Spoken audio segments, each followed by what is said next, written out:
Tonight, we're not here to fix anything, not to understand everything, not to become someone better before you're allowed to rest. This is a quiet space where we gently let go and return to inner peace through soft Zen stories inspired by the Buddha, shared slowly so your mind can soften and your body can rest. Maybe today asked a little too much from you.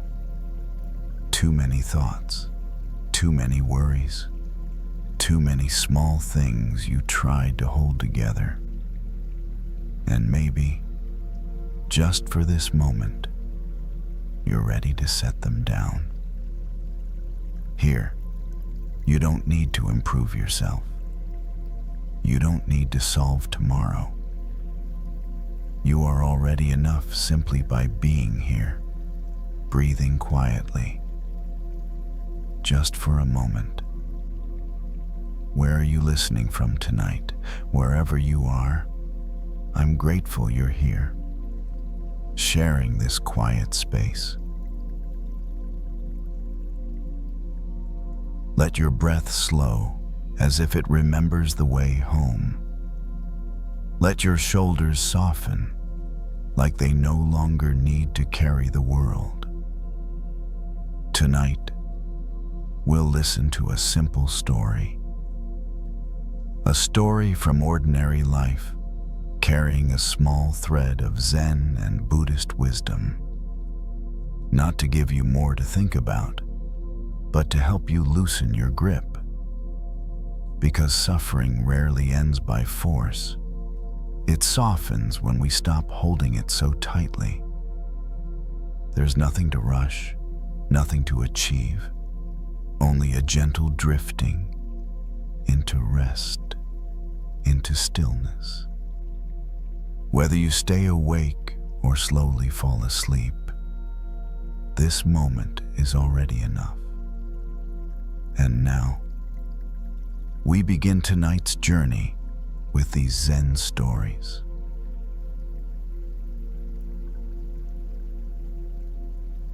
Some kinds of tiredness don't come from doing too much. They come from quietly believing you're still not enough. Not in a dramatic way. Not in a my life is falling apart way. Just a low, steady feeling that you need to keep proving yourself. Keep earning your place. Keep fixing something about who you are. Chris had lived with that feeling for years. He was 42, worked in IT support for a mid-sized company.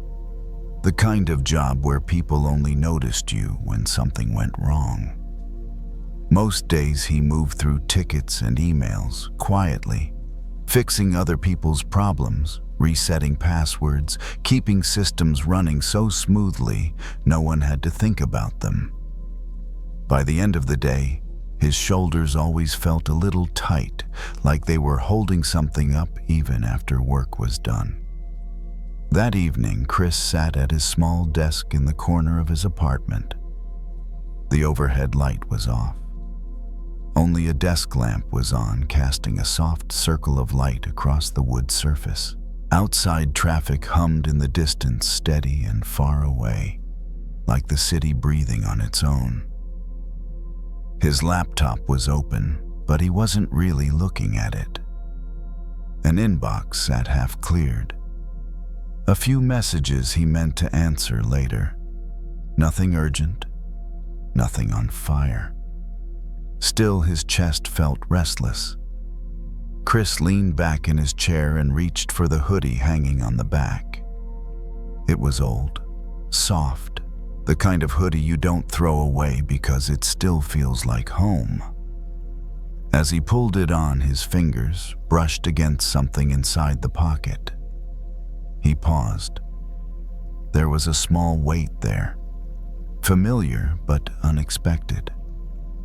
Chris slid his hand into the pocket and pulled out a coin. Not a valuable one, just a worn, slightly scratched coin he'd carried around for years without thinking much about it. A friend had given it to him a long time ago after a rough patch, saying something like, "Just keep it with you. You don't need a reason." Chris rolled the coin between his fingers. The metal was warm now, shaped slightly by time. He couldn't remember the last time he'd actually noticed it. It was strange how something could be with you for so long and still feel forgotten. He held the coin in his palm and let his hand rest on the desk. The lamplight caught the edges, dull but steady. Nothing special to look at. Nothing that would impress anyone. And yet, there it was. Present, real, already his. Chris didn't think anything profound. He didn't suddenly feel confident or healed. But something inside him slowed just a little. All day he had been moving through the world as if he needed permission to take up space, as if his worth depended on being useful, being needed, being noticed at the right moments. Sitting there now, he noticed how automatic that habit was.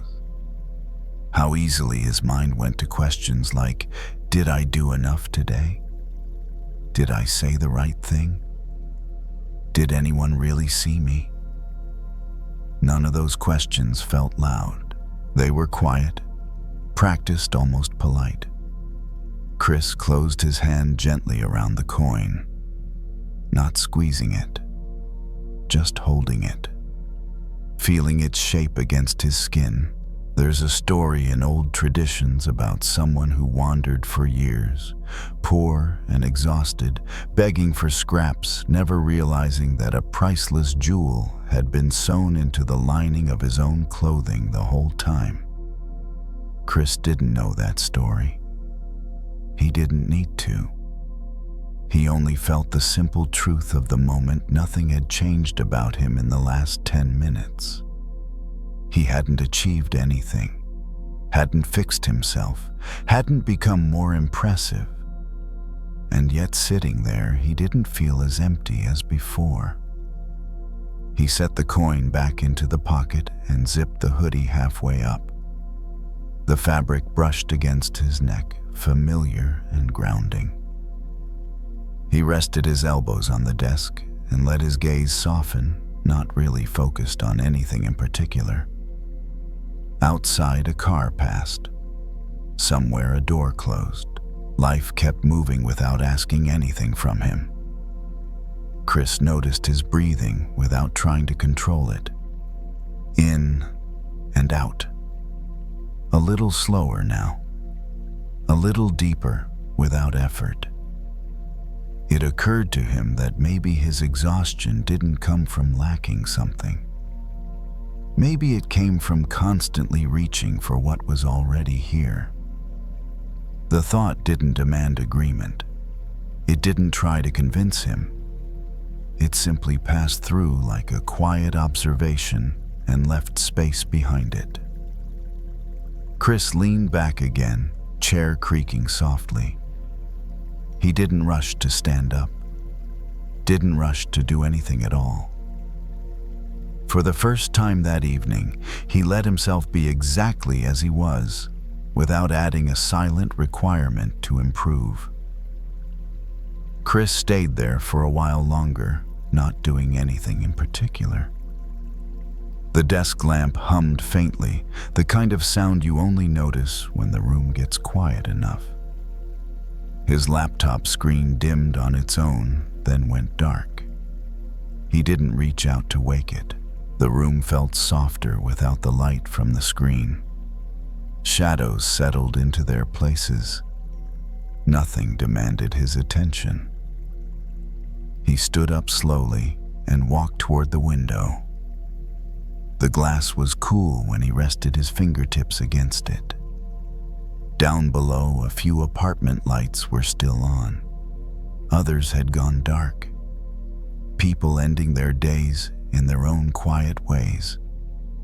Chris had spent years believing that value came from being seen, from being useful. from being the one who had the answer when something broke. But standing there now, he noticed how none of that was required in this moment. The world wasn't asking him to prove anything. It was just continuing. He let his forehead rest lightly against the window for a second, then stepped back. The hoodie hung loosely on his shoulders. The pocket felt heavier than it should have, not because the coin weighed much, but because he was finally aware of it. He moved to the couch and sat down, letting his body sink into the cushions. The fabric creaked softly, then settled. One leg tucked under the other without him thinking about it. His arms rested at his sides, hands open. It was strange how unfamiliar that felt. Open hands, not holding onto a task, not gripping a thought. A memory floated up uninvited. A younger version of himself trying to be quieter, trying not to take up space, learning early that approval felt like safety. The memory didn't sting. It didn't need analysis. It just passed through like a shadow moving across the floor. Chris noticed something else then. Even in the middle of all those years of trying, something in him had never actually been missing. Tired, yes, doubting often, but not broken. The coin in his pocket hadn't made him valuable. It hadn't changed who he was. It had simply reminded him of something that was already true. He closed his eyes for a moment, not to meditate, just to rest them. The room didn't disappear. It stayed steady and quiet around him. His breathing found its own rhythm. In through the nose, out through the mouth. No counting, no correction. Just the body doing what it knows how to do when it's allowed to stop performing. Thoughts came and went. A half-formed plan for tomorrow, a grocery list, a line from a song he couldn't quite remember. None of them stayed long. None of them needed an answer. There was a gentle relief in realizing that wholeness didn't feel like excitement. It felt like not having to reach anymore. Chris shifted slightly on the couch and felt the coin press against his hip. He smiled barely. Not because it was meaningful, but because it was simple.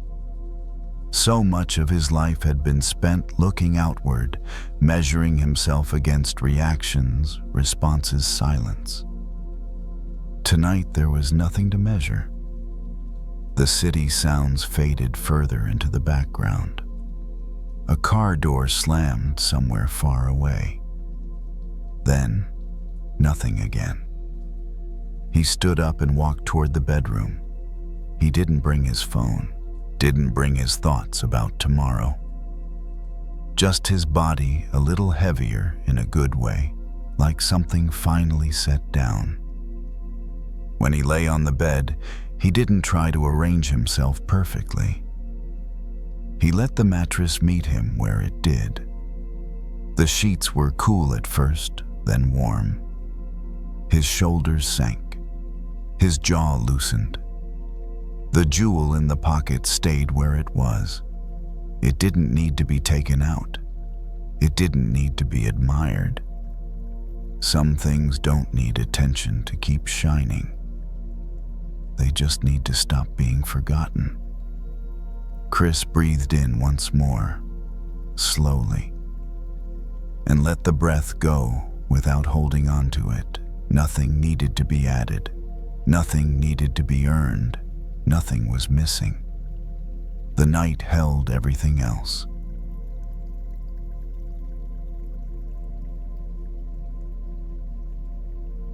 There are moments when fear doesn't come from what is happening, but from what might happen. It doesn't need proof. It only needs space. And at night, when everything quiets down, that space feels wider than usual.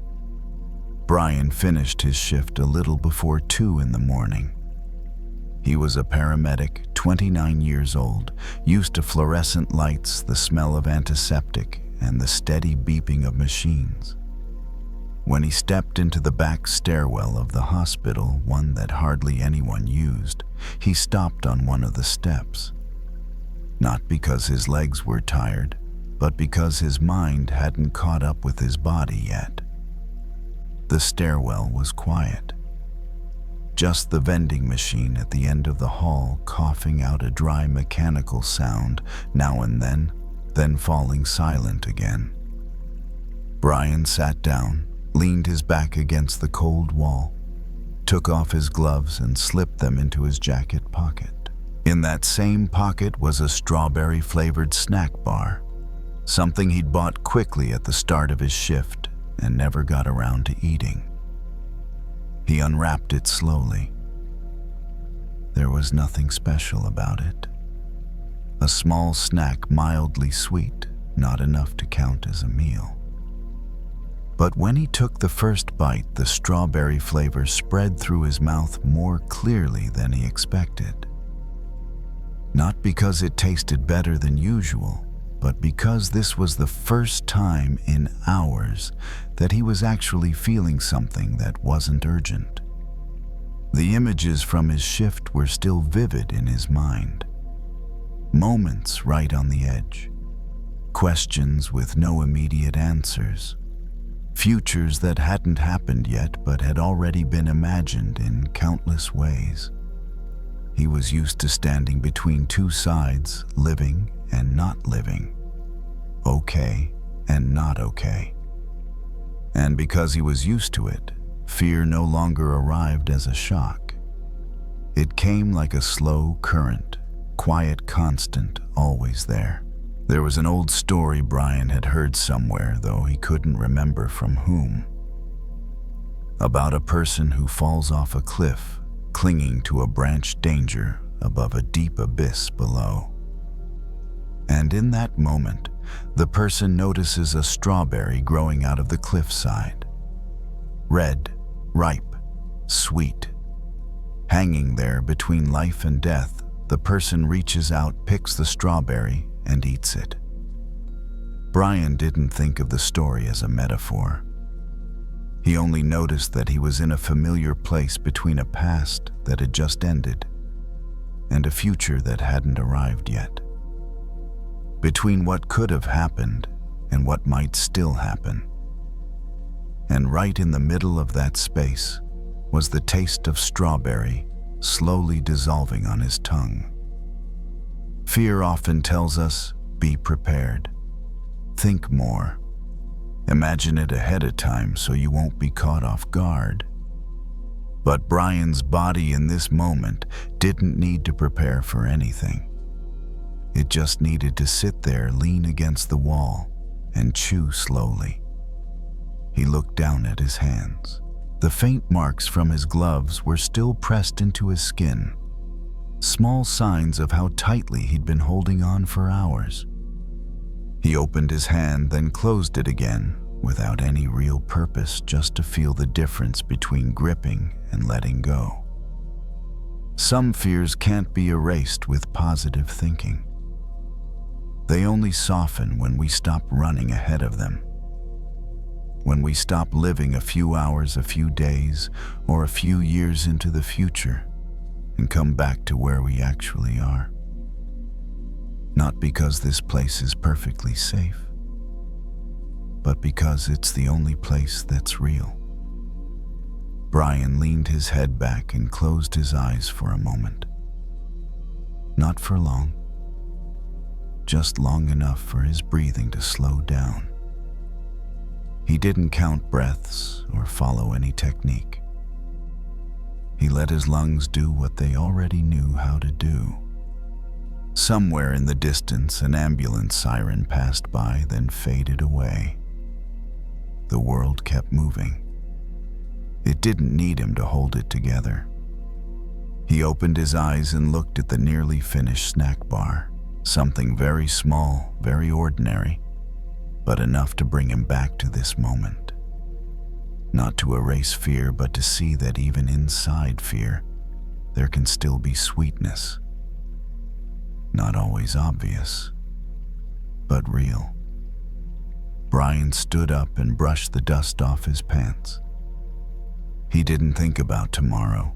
He didn't think about his next shift. He didn't think about what might happen next. He just took each step up the stairwell, one at a time, out into the cooler night air, and let his body lead the way. Maybe peace isn't about never standing near the edge of a cliff. Maybe it's about noticing the strawberry right in front of you, even while you're there. Outside the hospital, the night had settled in its own quiet way. Not completely silent, but spaced out enough that each sound stood on its own. Brian stepped into the parking lot and paused for a moment, letting his eyes adjust to the dark. Street lights spread small circles of light across the asphalt, uneven, unhurried. He opened his car door and sat in the driver's seat, but didn't start the engine right away. His hands rested on the steering wheel, the cool surface pressing into his palms. An old habit nudged at him to turn the key to leave quickly, as if standing still for too long meant wasting time. But tonight, that habit wasn't as strong as usual. Brian leaned back into the seat and let out a breath. Not deep, not long, just a breath that wasn't being held. He noticed his shoulders had dropped since leaving his shift. His chest no longer felt as tight as it had in the stairwell. Fear was still somewhere nearby, but it wasn't standing right in front of him anymore. It had stepped back far enough to make room for other things. Fear tends to exaggerate the future. It sketches out scenes that haven't arrived yet, then asks us to live as if they're already certain. But as Brian sat here in a car with the engine off, the future was only a vague idea. No clear images, no specific sounds, just the present moment unfolding in a very ordinary way. The car's seat, the steering wheel, the street lights, and a body slowly softening. He thought about the shift he'd just finished, not in order, not analytically. Just a few fragments drifting through and drifting away. There were things he couldn't control, moments where he'd done everything he could, details left unfinished. But tonight there was no need to gather them into a complete story. Brian started the car. The engine hummed, then settled. He drove slowly out of the parking lot and onto the empty road. Traffic lights changed colors even though no one was waiting. The city kept doing its job whether or not anyone was paying attention. As the car moved forward, a light thought appeared, then faded. Maybe I don't need to see the whole road ahead. Just the part I'm on right now. The streetlights lit up a few dozen yards at a time. The rest would come later, in its own time. Brian loosened his grip on the steering wheel just a little. He didn't let go. He just didn't squeeze. The car moved steadily. The feeling was familiar and unfamiliar at once, like realizing you don't have to strain for things to keep working. Some changes arrive quietly. They don't come as big decisions. They show up when you stop resisting the moment you're in. When you allow yourself to stay with uncertainty without rushing to label it as danger. Brian turned on the radio, then turned it off again. The silence inside the car felt better. He noticed that his breathing had become steady without him trying. No pauses, no rush, just the breath of someone driving home after a long day. In the old story about the cliff and the strawberry, what people remember isn't the abyss below or the danger above. It's the moment the person stops, tastes the sweetness, and is truly present. Not because death is forgotten, but because it's not allowed to take over the moment of living. Brian didn't think he had overcome fear. He only knew that tonight fear wasn't driving. It was sitting somewhere in the back seat, quieter than before. And that was enough. The car turned onto a familiar street. Houses with their lights off, a few windows still glowing softly. Life moving at many different rhythms without needing to sync up. Brian parked, turned off the engine, and sat for a moment before getting out. Maybe tomorrow would bring difficult things. Maybe there would be more moments standing close to the edge. But not all of those moments would be empty. Somewhere nearby there would still be strawberries ripening. Brian opened the car door and stepped out. The night air was cool, the street was calm. He closed the door gently and walked toward his home. Not faster, not slower, just at the right pace. And if one day you find yourself standing between fear and the unknown, maybe you don't need to look for an escape right away. Maybe you can pause for a moment and notice that something very small, very sweet is still here with you.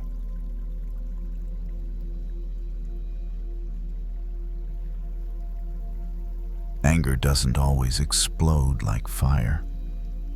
Sometimes it just smolders like a small hot coal hidden in the palm of your hand. No one can see it. No one knows it's there. But the person holding it can always feel the heat. And the strange thing is, the tighter you grip it, the more you believe you're staying in control. Miguel knew that feeling well.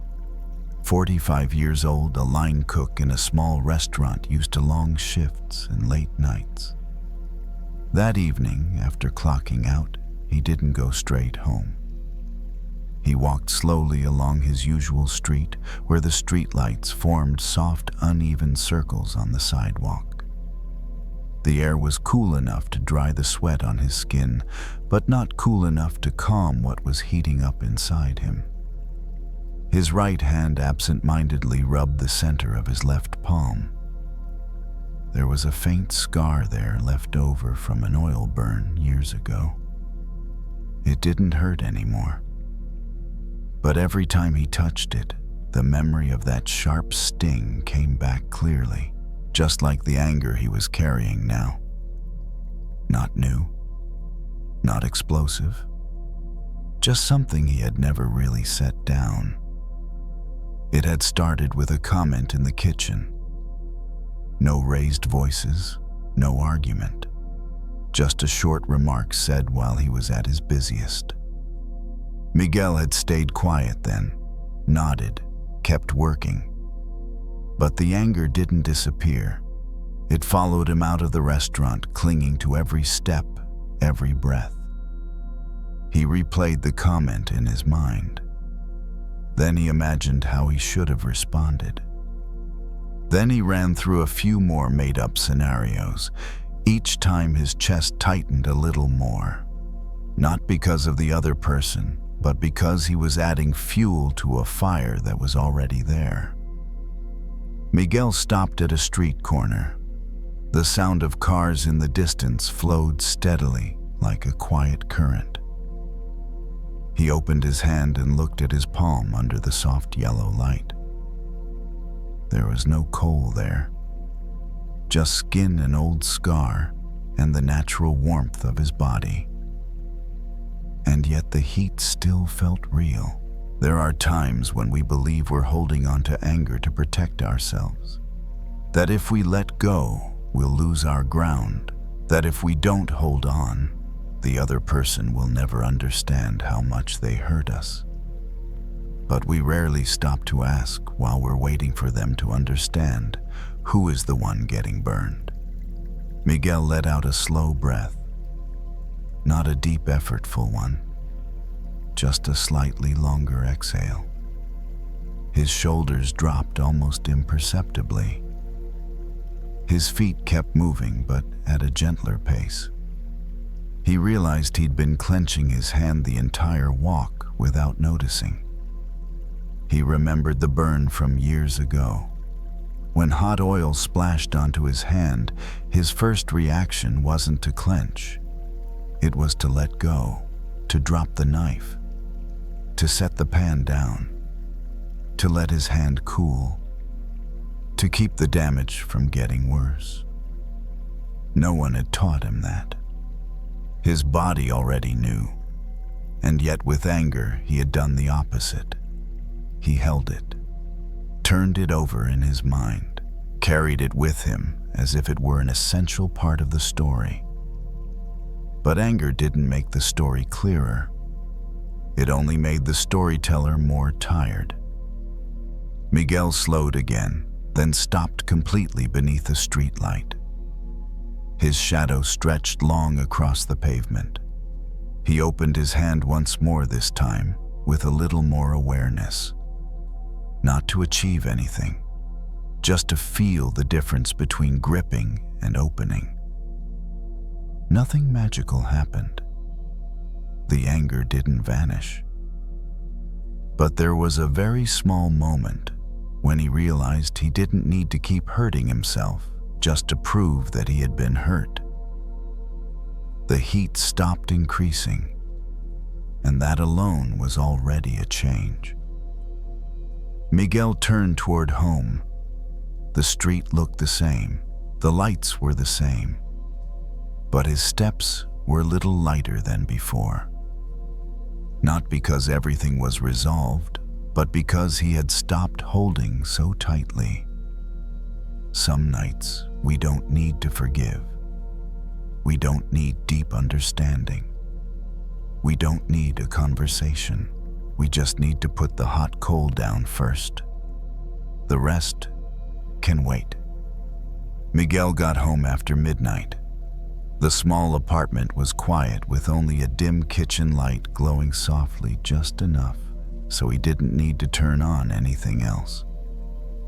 He hung his jacket on the hook slowly, as if he didn't want to make a single unnecessary sound. Sometimes quiet isn't emptiness.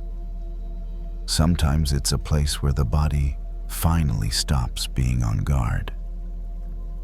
He washed his hands under the faucet. The water was warm, steady, flowing over the palm where the old scar still lived. Miguel let the water run longer than usual, not to clean, but to feel the difference between hot and warm, between burning and soothing. And something very simple became clear to him. Not every sensation needs to be endured. Some only need to be cooled at the right moment. He turned off the water, dried his hands, and stood there for a moment by the sink. There was no thought to chase, no story to continue, just an ordinary pause, the kind that happens when you finally set down something you've been holding for too long. Miguel walked into the living room and sat down. Streetlight outside the window cast slow, shifting patches of light across the wall. He didn't turn on the TV. He didn't check his phone. Those things could wait until tomorrow. Tonight, nothing needed to be filled. The anger was still somewhere nearby, but it wasn't in his hands anymore. It felt like something placed off to the side, still there, but no longer taking up space. When it wasn't being carried, it naturally felt lighter. Not because he had defeated it, but because he had stopped feeding it. He remembered other nights when anger followed him into sleep. The restless tossing, the broken dreams. The mornings when his body felt exhausted despite doing nothing physical. Holding on to anger was like keeping a fist clenched all night long. No one sees it, but in the morning, the fingers ache. Miguel leaned back in the chair and closed his eyes, not trying to sleep, not forcing himself to relax, just letting his body find the least tense position on its own. His shoulders dropped a little more, his jaw unclenched. His breath moved in slowly, then flowed out longer, as if there was no longer anything urgent. There's something few people notice about anger. It doesn't need to be pushed away. It only needs a little distance from the skin. With enough space, it stops burning. It becomes just another feeling passing through like so many others that have come and gone. Miguel opened his eyes and looked around the familiar room. Nothing had changed. Everything was still there. But the way he was inside the space had shifted. He wasn't carrying the need to fix, to react, to prove anything. He was just here right now in a body slowly settling down. He stood up and walked toward the bedroom. His steps were lighter, not because the floor was different, but because he wasn't dragging the weight of anger with him anymore. When he lay down, he didn't think about the other person. He didn't replay the comment. He didn't plan what he would do differently tomorrow. Those things could return, or they might not. But tonight, he didn't need to bring them into sleep. Some nights, forgiveness doesn't arrive as a big decision. It arrives quietly in something very small, like choosing not to hold the hot coal for one more minute. Not because the other person deserves it, but because your hand is already tired, already burned. Miguel turned onto his side, settling into a familiar position. The blanket rested lightly on his shoulder. The air in the room was just cool enough. His eyelids grew heavy, not from sudden drowsiness, but because nothing was pulling him awake anymore. If anger comes back another time, that's okay. It isn't an enemy. It's only a sign that something once hurt. But tonight, you don't need to hold that sign close. You can set it down the way you'd place a hot object out of your hand and let your skin rest. The room slowly sank into quiet. No conclusions, no promises, just a body allowed to settle into its safest rhythm. And in that stillness, sleep can arrive naturally. Sometimes anxiety doesn't arrive like a storm. It comes much more quietly, like a string that's been pulled tight all day long. By evening, it doesn't snap. It doesn't make a sound. It just vibrates faintly inside, just enough to keep you from fully resting. You're not panicking. You still do everything you're supposed to do. But when the day is over, when the house is quiet, when no one needs anything from you anymore, that string still hasn't loosened. Susan knows that feeling well. She's 49, a mid-level manager at a large company, the kind of person whose calendar is full a week in advance. That evening, she's sitting alone at the kitchen table. The overhead light is off. Only a small lamp casts a soft glow onto the wooden surface.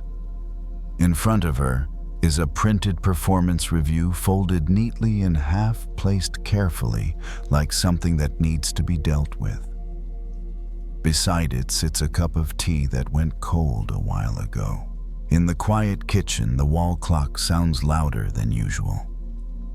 Tick, tock. Each beat a reminder that time keeps moving, whether she moves with it or not. Susan reaches out and touches the paper, smoothing the crease with her fingers. then stops. She's already read it 3 times today. Nothing unexpected. A few compliments. A few bullet points for improvement. The kind of language she could almost predict before reading it. And yet, her chest still feels tight. Not because she's afraid of losing her job. Not because anyone blamed her. Just that familiar sense of not being enough. Not good enough. Not fast enough. Not careful enough. As if there's an invisible force constantly pulling the string inside her a little tighter, just in case it can still hold. Susan lifts the cup and takes a small sip, then sets it back down when she realizes it's cold. She doesn't get up to reheat it. She just watches the faint steam on the ceramic fade into the air. For a brief moment, she notices her shoulders are raised. Not from the cold, but from tension. She lets them drop gently, almost without thinking. And just from that small movement, her breath deepens slightly. Some strings, if they're too loose, make no sound. But if they're pulled too tight, no one else has to pull them anymore. They start hurting themselves. Not out of malice, just from trying to do their job for too long. Susan isn't thinking about philosophy. She's just looking at the paper in front of her and realizing she's reading it like a verdict, not a work note. Each bullet point is tied to a familiar voice in her head. I should have done better. Why didn't I think of that sooner? Someone else would have handled this better. She folds the paper again more carefully this time and sets it off to the side of the table out of reach. Not putting it away forever, just not keeping it right in front of her. That small action creates a strange kind of space, like setting down something heavy and realizing you've been carrying it longer than you thought. Susan leans back in her chair. The wooden back is firm, not comfortable, but solid enough to support her. She closes her eyes for a moment, then opens them again. She isn't trying to meditate. She isn't trying to calm herself down. She's just sitting there in her familiar kitchen under the warm light, with the clock still ticking at its steady, unhurried pace. There's something people rarely say about those who worry a lot. They don't worry because they enjoy it. They worry because they've grown used to holding everything together. And when they loosen their grip even a little, it feels like they're doing something wrong. As if the moment they stop holding on, everything will fall apart. Susan opens a drawer and takes out a pen, turning it slowly between her fingers. The soft sound of plastic brushing against itself barely registers. She thinks about tomorrow, the meeting, the tasks, the things that could happen. And then unexpectedly, she realizes she doesn't need to solve all of it right now. Not because it doesn't matter, but because this moment isn't meant for pulling the string any tighter. She sets the pen down. Both hands rest on the table, feeling the cool surface beneath her palms. One breath comes in. One breath goes out. Not much deeper than usual. Just slower, as if her body is quietly finding its way back to balance. Not too tight, not giving up. If you're listening to this and recognize yourself in the habit of holding everything too tightly, that's okay. You don't need to completely let go. You only need to stop pulling a little more, just enough to let the string loosen so it doesn't hurt you anymore. Susan stands, turns off the kitchen light, and leaves the room in dimness. The folded paper is still there. It hasn't disappeared. It will still be there tomorrow. But tonight she doesn't need to tense herself around it, and maybe just that alone is enough for one night. After turning off the kitchen light, Susan doesn't go straight to bed. She pauses for a moment in the hallway where the light from the living room spills out just enough that she doesn't need to turn on another lamp. It's not because there's more to do. Her body just isn't in a hurry. When you're used to living in a constant rhythm of getting things done, standing still for a few seconds can feel strangely unfamiliar. She walks slowly into the living room. On the bookshelf are books she read a long time ago, their spines slightly worn. Susan reaches out and touches one at random. She doesn't pull it out. She just lets her fingertips rest on the cover. There were times she believed she always needed to read more, learn more, improve more. But tonight that sense of lack isn't there. There's only a feeling of enough for now. She sits down on the sofa. She doesn't adjust the cushions. She doesn't search for the perfect position. She just sits the way her body wants to sit. One foot on the floor, the other loosely bent. Her shoulders rest against the back of the couch. A long exhale slips out. Not on purpose, just because there's no longer a reason to hold it in.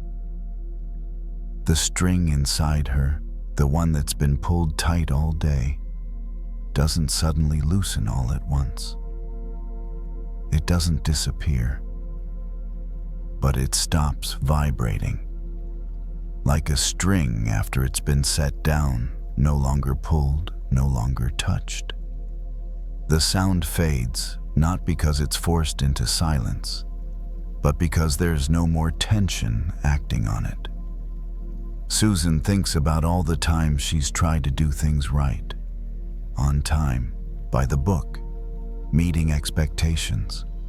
She doesn't regret those efforts. They brought her here. But maybe not every moment requires the same amount of force. There are stretches of the road where gripping the steering wheel like you're on the highway will only tire you out before you arrive.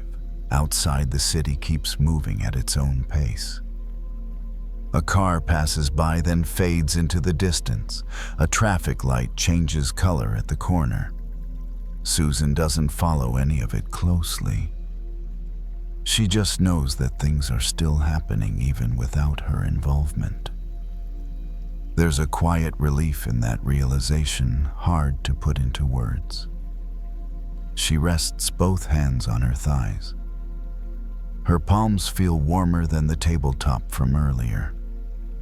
Her fingers curl naturally, not clenched, not stretched open, just there, in between.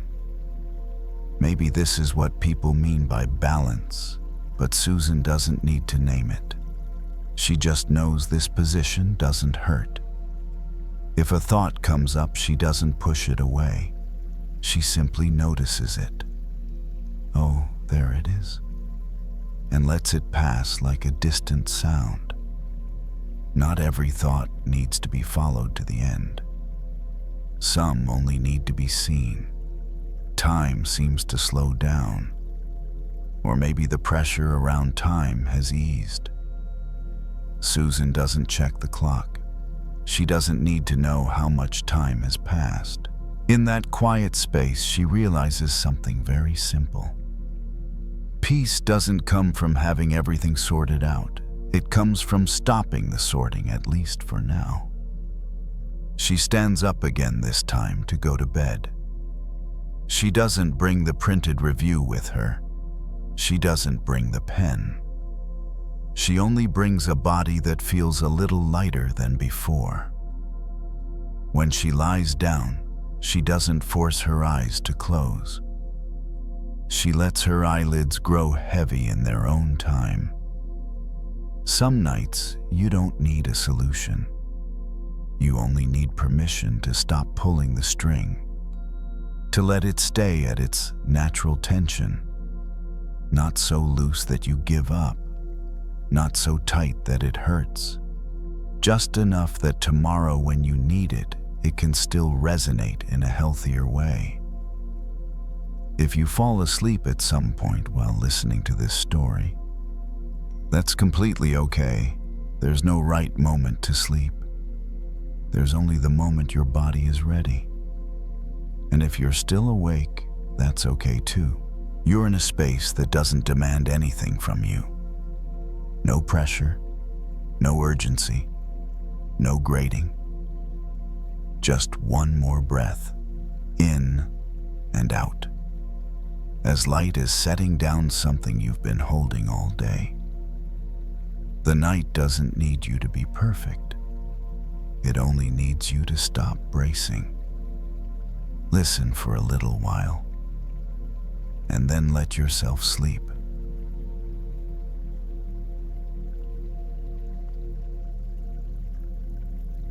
Some evenings don't feel heavy because of what happened during the day. They feel heavy because of how you spoke to yourself while it was happening. Not out loud, just quietly in ways no one else could hear. Jasmine had gotten used to that voice.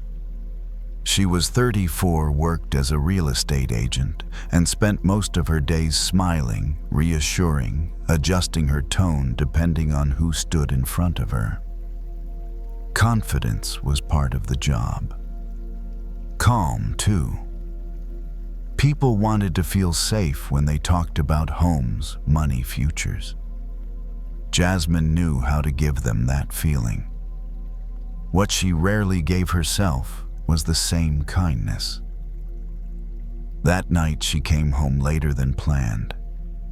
Not late enough to be a problem, just late enough to feel the day lingering in her body. She slipped off her shoes, dropped her keys in the bowl by the door, and went straight to the bathroom without turning on the overhead lights. The small lamp above the mirror was enough. She turned on the faucet and washed her hands slowly, watching the water move over her skin. Clear, steady, predictable. The fan hummed softly above her, filling the room with a low, even sound. Jasmine looked up at the mirror without really meaning to. Her reflection stared back familiar and slightly tired. Nothing wrong with it. Nothing remarkable either. Just a face at the end of a long day. And then the voice showed up. You should have handled that call better. You sounded unsure. You probably came off as unprepared. The thoughts arrived the way they always did, quick, automatic, dressed up as helpful feedback. Jasmine didn't flinch.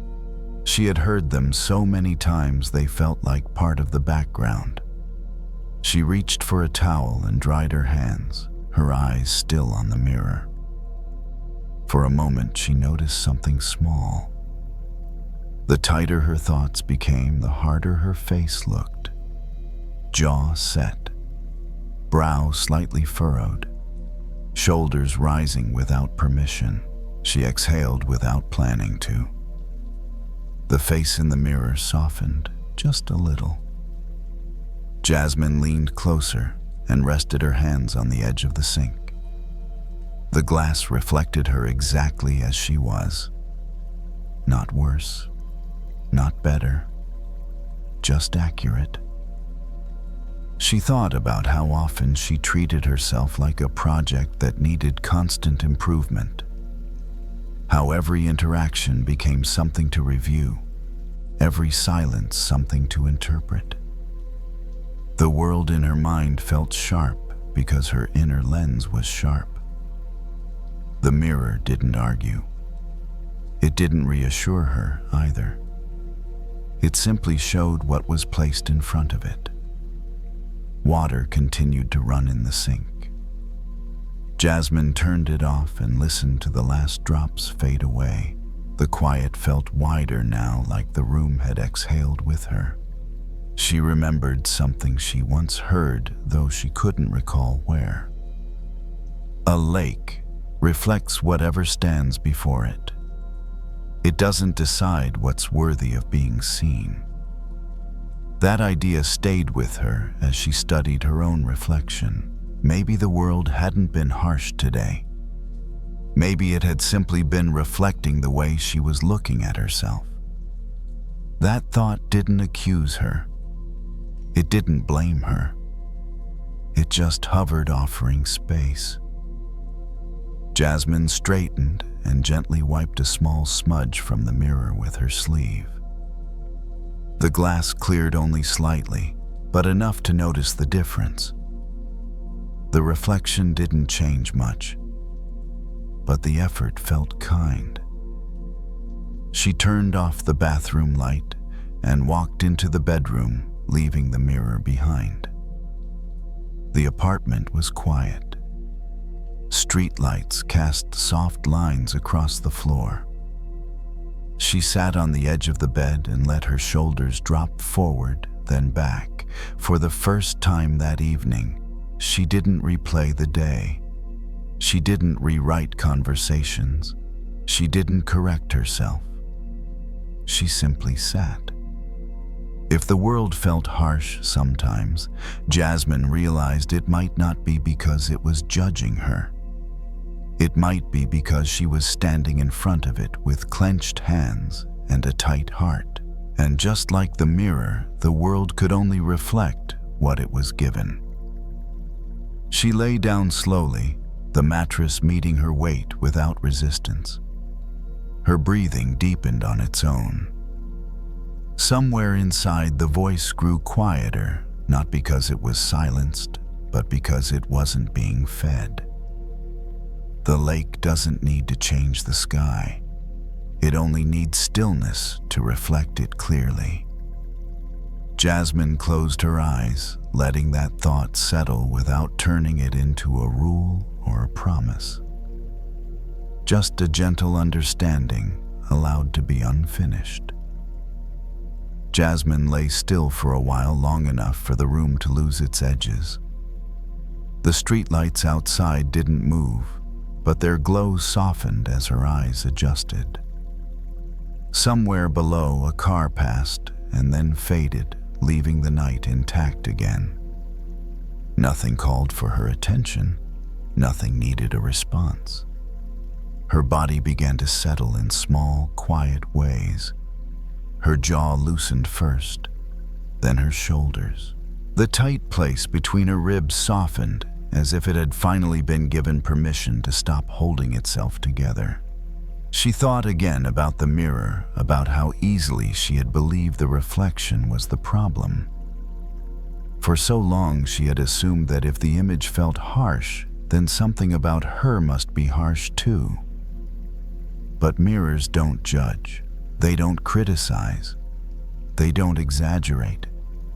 They only show what's placed in front of them exactly as it is. The same was true, she realized, for so many moments in her life. Conversations that felt cold, silences that felt heavy, rejections that felt personal. What if they weren't proof of something wrong with her, but reflections of how tightly she was holding herself while standing there? The thought didn't land as a revelation. It felt more like a quiet reframing, the kind that doesn't ask you to change immediately, just to notice. Jasmine turned onto her side and pulled the blanket up a little higher.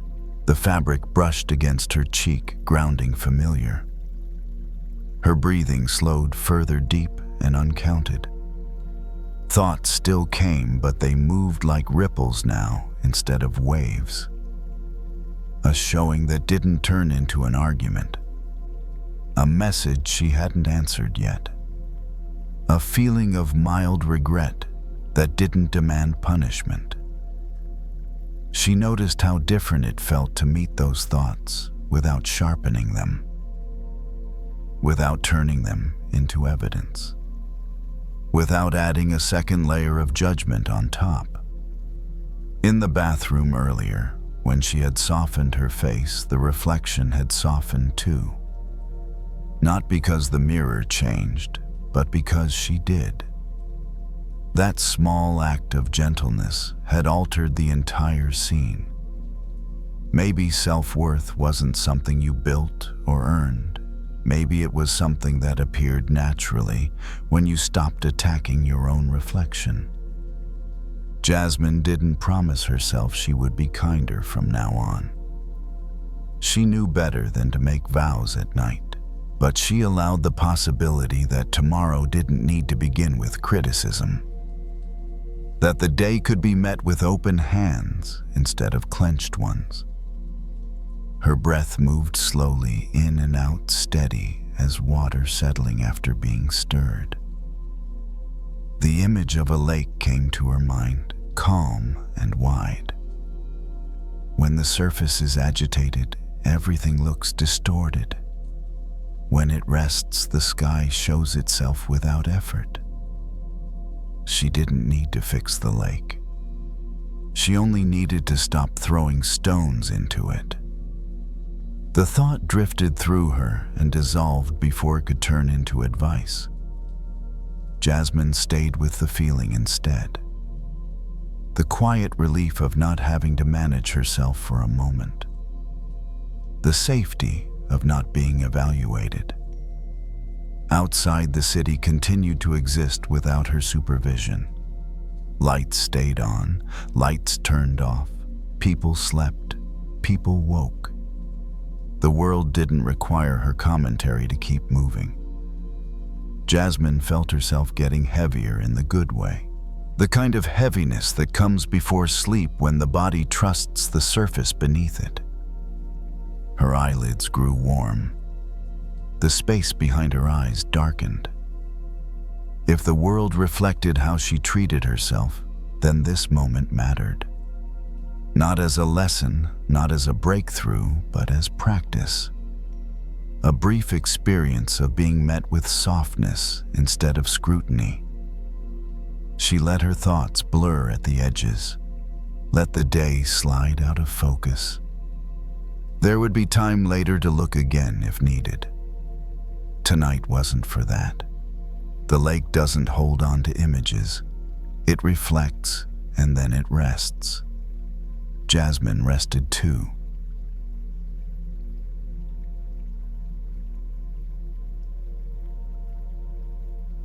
Some fears don't scream. They stand still, hidden behind a door that's only slightly closed.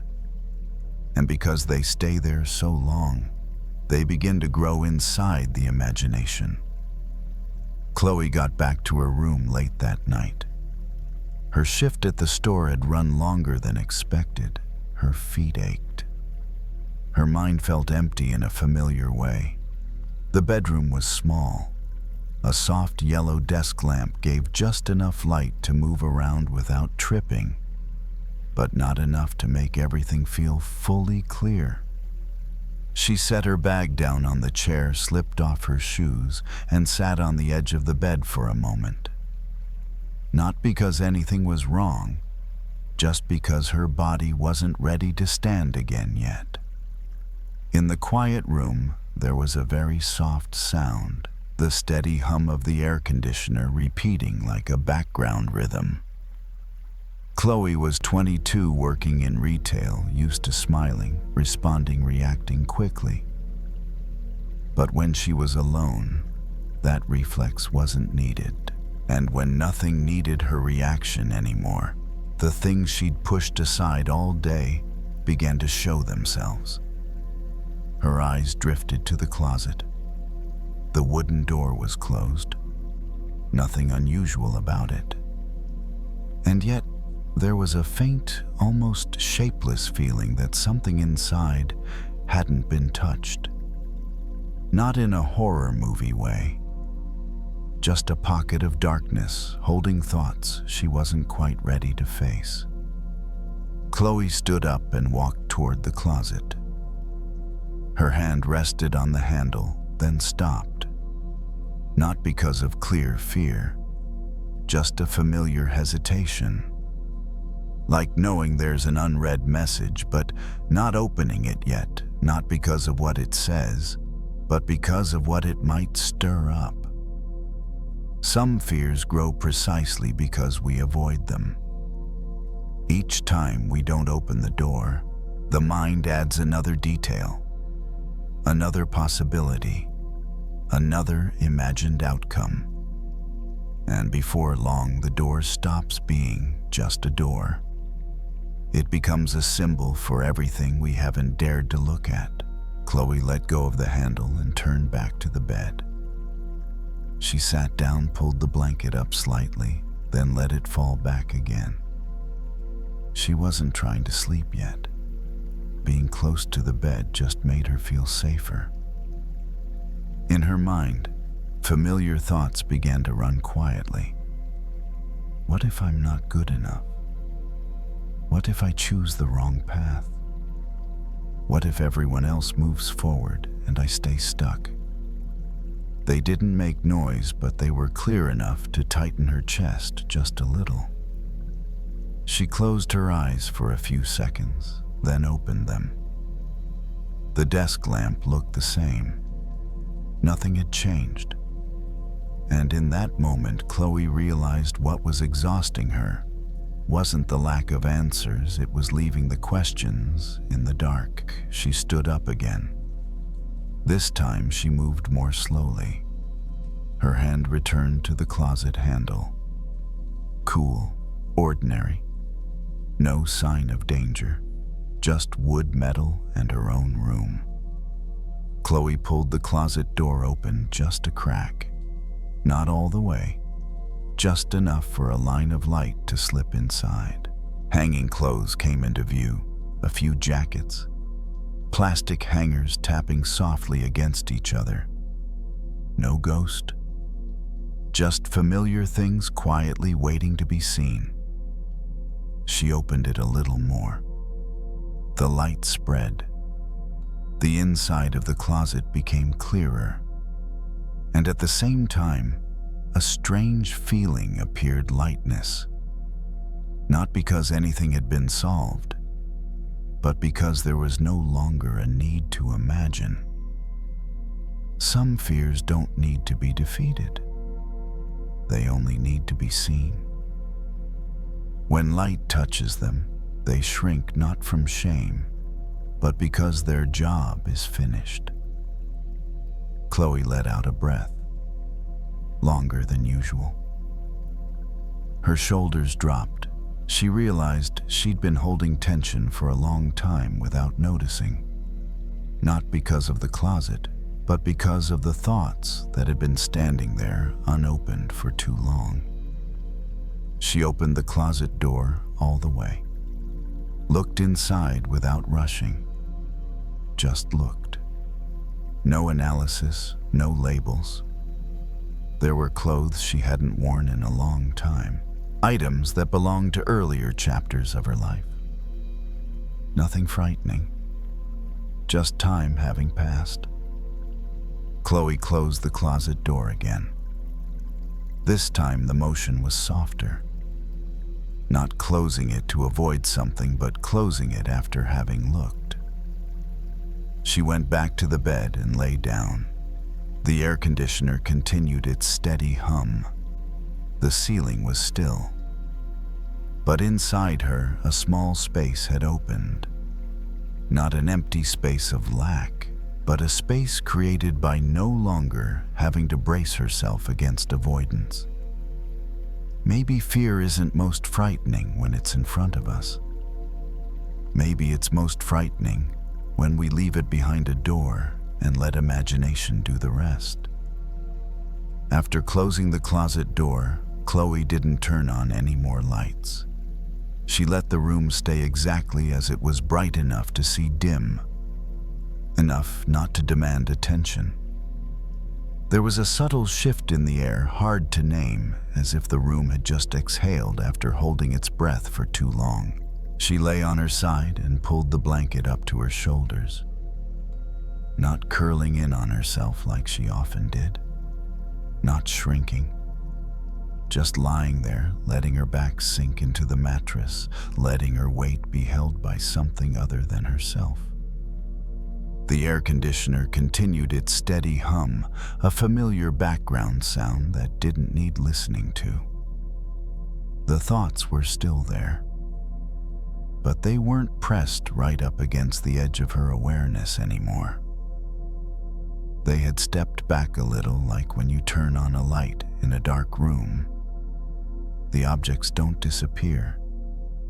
They just stop crowding each other. Chloe thought about the moment her hand had rested on the closet handle. That brief hesitation.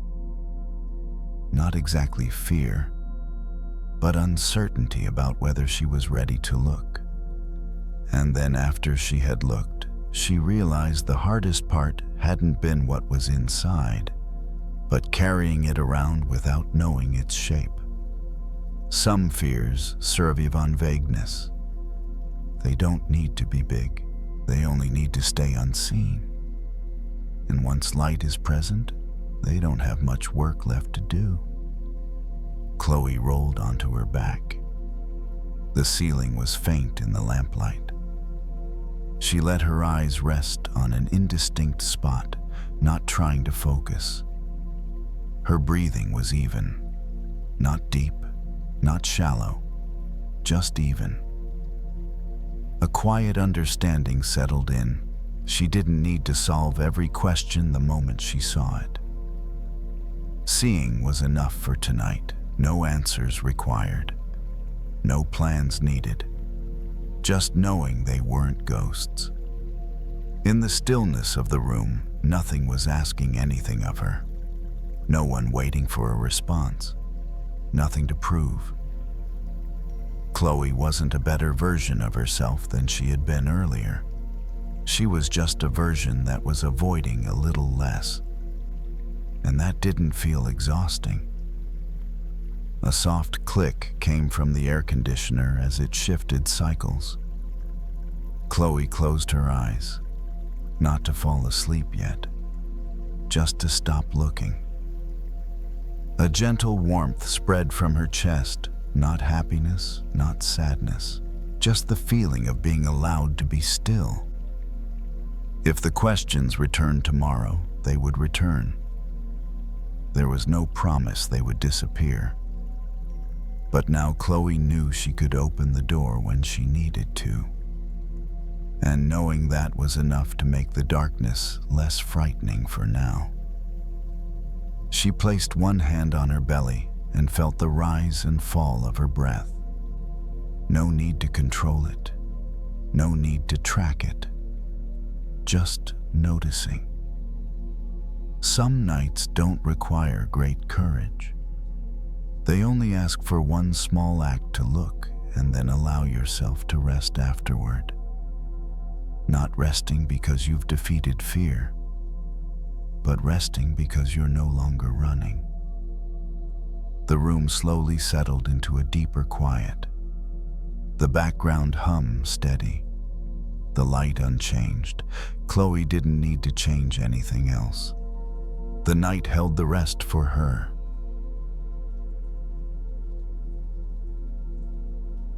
Some smells aren't overpowering, but if you carry them long enough, they wear you down.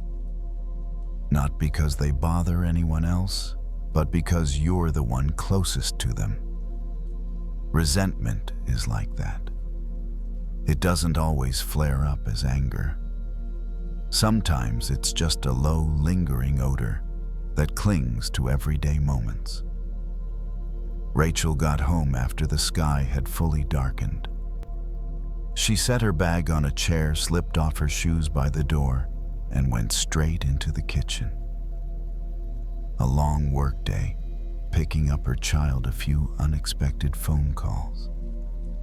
She didn't think she was angry at anyone. She just felt tired.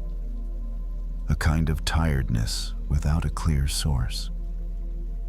She opened the fridge, looked inside for a few seconds, then closed it. There was nothing she needed. Not because there wasn't food, but because her mind hadn't decided yet. Rachel turned on the faucet at the sink, letting the water run while she gathered trash from the counter. The sound of the water covered the leftover noise of the day. She pulled the trash bag out of the bin. It was heavier than she expected. As she lifted it, a faint smell drifted up. Not sharp, not obvious, but enough to make her pause. Rachel frowned and bent down to open the bag. Inside were a few old potatoes forgotten in the corner of the cabinet from the week before. No longer usable. She tied the bag shut. A familiar motion. Then set it on the floor, getting ready to take it outside. But before leaving, Rachel stood still for a few seconds. Not because of the smell, but because of another feeling, one she recognized right away, rising quietly in her chest. She thought about a conversation from earlier that afternoon, a careless comment, a remark that seemed small. Rachel had nodded, smiled lightly, said, "It's fine." But her body hadn't forgotten. It held on to the feeling the way the trash bag held the smell of what had gone bad. Rachel didn't think of herself as someone who holds grudges. She didn't raise her voice. She didn't argue. She didn't retell the story. But some emotions, when they aren't spoken, find their own way to stay. They settle into a corner somewhere, waiting until they're heavy enough to start bothering you. She took the trash outside and dropped it into the large bin in front of the house. When the lid closed, the smell vanished instantly. Rachel stood there for a moment and took a deep breath. The night air was cool and clean. A small sense of relief arrived faster than she expected. Back in the kitchen, Rachel washed her hands. Warm water ran between her fingers. She noticed she'd been gripping the trash bag tighter than necessary. Her hand felt slightly sore. So did her shoulders. She let her shoulders drop and allowed the water to carry away whatever was still clinging. A very simple thought appeared. If she kept that bag of rotten potatoes in the kitchen for a few more days, no one would be affected more than her. The smell wouldn't drift into the neighbors' houses. It would stay right here closest to her. And resentment works the same way. Rachel leaned back against the sink as the water slowed. She didn't try to analyze her feelings. She didn't need to name them. She just noticed that some things had reached the point where they needed to be taken out. Not to prove she was right, just so she wouldn't have to live with the smell anymore. She turned off the faucet. The kitchen grew quieter. Soft yellow light reflected off the clean counter. Nothing big had changed. But the air felt different. A little lighter, a little easier to breathe. Rachel knew she wouldn't always remember to check the corners of her inner cabinets. Sometimes she would forget, and the smell would return. But tonight, simply noticing that she had been carrying something spoiled already felt like a beginning. She dried her hands, hung the towel back on its hook, and stood still for a moment in the familiar kitchen. There was nothing she needed to do right away, nothing she needed to react to. Just a body that had finally set down a heavy bag it had been carrying for a little too long. After finishing the kitchen, Rachel didn't turn on the TV. She switched off most of the lights, leaving only the soft glow of a small lamp near the sink. The space felt wider with less light filling it. She noticed she didn't need any more stimulation. The day had already been long enough. Rachel walked into the living room and sat down on the sofa. It sank slightly beneath her, supporting her back in a familiar way. She took off her watch and placed it on the table. A small action, but her body felt as if something tight around her wrist had finally been loosened after a long day. The air in the house felt different. No lingering smell. No need to avoid anything. She breathed in then out more slowly than usual, not because she was trying to relax, but because nothing was pushing her anymore. She thought briefly about the conversation from the afternoon. Not to analyze it, just to see it as a moment that had already passed. At the time, she hadn't said anything, not because she was weak, but because she didn't have the space to speak yet. And that was okay. Not everything needs to be resolved right away to be considered fine. Rachel stood up and went into the bathroom, splashing cool water on her face. It woke her up a little, but in a gentle way. When she lifted her head, she looked at herself in the mirror. Not closely, not to search for flaws, just seeing someone who was tired and allowed to rest. She dried her face, turned off the bathroom light, and walked slowly toward the bedroom. Each step felt lighter than when she had first come home. Not because every emotion had been worked through, but because she was no longer carrying the rotten potato bag inside her. It had been set outside where it belonged. When she lay down, Rachel didn't think about whether she should forgive or not. Those questions could wait. Tonight, she only needed to stop making herself uncomfortable. The blanket rested over her shoulders, the temperature just right. She pulled it up a little higher, then stopped. Some kinds of relief don't come from understanding something big. They come from very simple actions, like taking something spoiled out of your living space. No announcements, no arguments, just setting it down. Rachel turned onto her side, finding her familiar position. Her breath moved in and out, steady and calm. There was nothing she needed to remember, nothing she needed to hold on to. Any leftover thoughts, if they appeared at all, drifted past as lightly as a smell fading from the air. If she remembered the situation again tomorrow, that would be okay. It might return the way you sometimes forget to check the kitchen cabinet on another day. But tonight, she had already cleaned up, and her body knew it. The room was quiet. No sudden sounds, no conclusions, just a clean, open space enough to rest.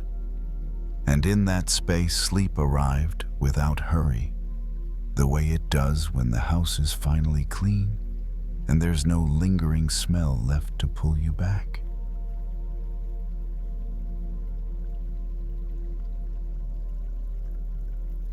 There are some things in life that move farther away the more you try to grab them. Not because you're doing something wrong, but because their nature doesn't respond well to being chased. Peace is one of those things. The more you try to force yourself to feel calm, the louder your mind becomes. Olivia is 27 years old. She works as a barista at a small cafe. Her shifts start early and end earlier than most. That afternoon after work, she goes home, changes clothes, and sits out on the back porch. A string of lights hangs across the yard, glowing a soft yellow. The space is quiet, with only the sound of leaves brushing against each other as a light breeze passes through. Olivia brings a cup of tea with her. Not hot, not cold, just warm enough to hold comfortably. She sits down on the wooden chair, sets the cup on the small table in front of her, and lets out a long breath. Not because she's completely worn out, but because all day she's been holding things together. Orders crowds the coffee grinder, one request flowing into the next without pause. Now that everything is quiet, her mind refuses to be. Small thoughts begin to show up. Maybe I should ask to switch shifts. Am I even going in the right direction? Why does everyone else seem more settled? Each thought is small, but they keep coming one after another, like butterflies fluttering wildly inside her head. Olivia takes a sip of tea. It tastes faint. She sets the cup down, then absent-mindedly picks up her phone. The screen lights up. No new messages. She scrolls through a few apps without looking for anything specific, just searching for a sense of calm. But the more she scrolls, the more tangled her thoughts become. She turns the screen off and places the phone face down on the table. A butterfly drifts across the porch. Small, pale. It circles once or twice, then disappears into the darkness. Olivia watches it without much thought. But the image stays with her longer than the thoughts from a moment ago. When she was a child, she loved chasing butterflies. She would run after them, arms waving through the air, always believing that if she were just a little faster, she'd catch one. But the more she ran, the higher they flew. Eventually, she'd get tired and drop onto the grass, breathing hard. And then when she stopped chasing sometimes, a butterfly would land nearby, quietly, naturally. Olivia leans back in her chair. She realizes she's been doing the same thing with peace, chasing it by thinking more, analyzing more, comparing more. And each time she does, her mind only gets louder. Not because she's wrong, just because that approach doesn't work. She rests her hands on her thighs, holding nothing. The breeze moves again, making the string lights sway slightly. The light shifts with the wind, not still, but not rushed either. Olivia watches the glow for a while, not trying to focus, just watching. For a few minutes, she doesn't try to empty her mind. She simply doesn't chase any thoughts. When a thought appears, she notices it and lets it pass like the butterfly from earlier. No reaching out, no running after it. Some things only appear when we stop searching for them. Not because we give up, but because we stop doing the things that make them pull away. Peace is like that too. It doesn't like being pushed. It comes when it feels safe.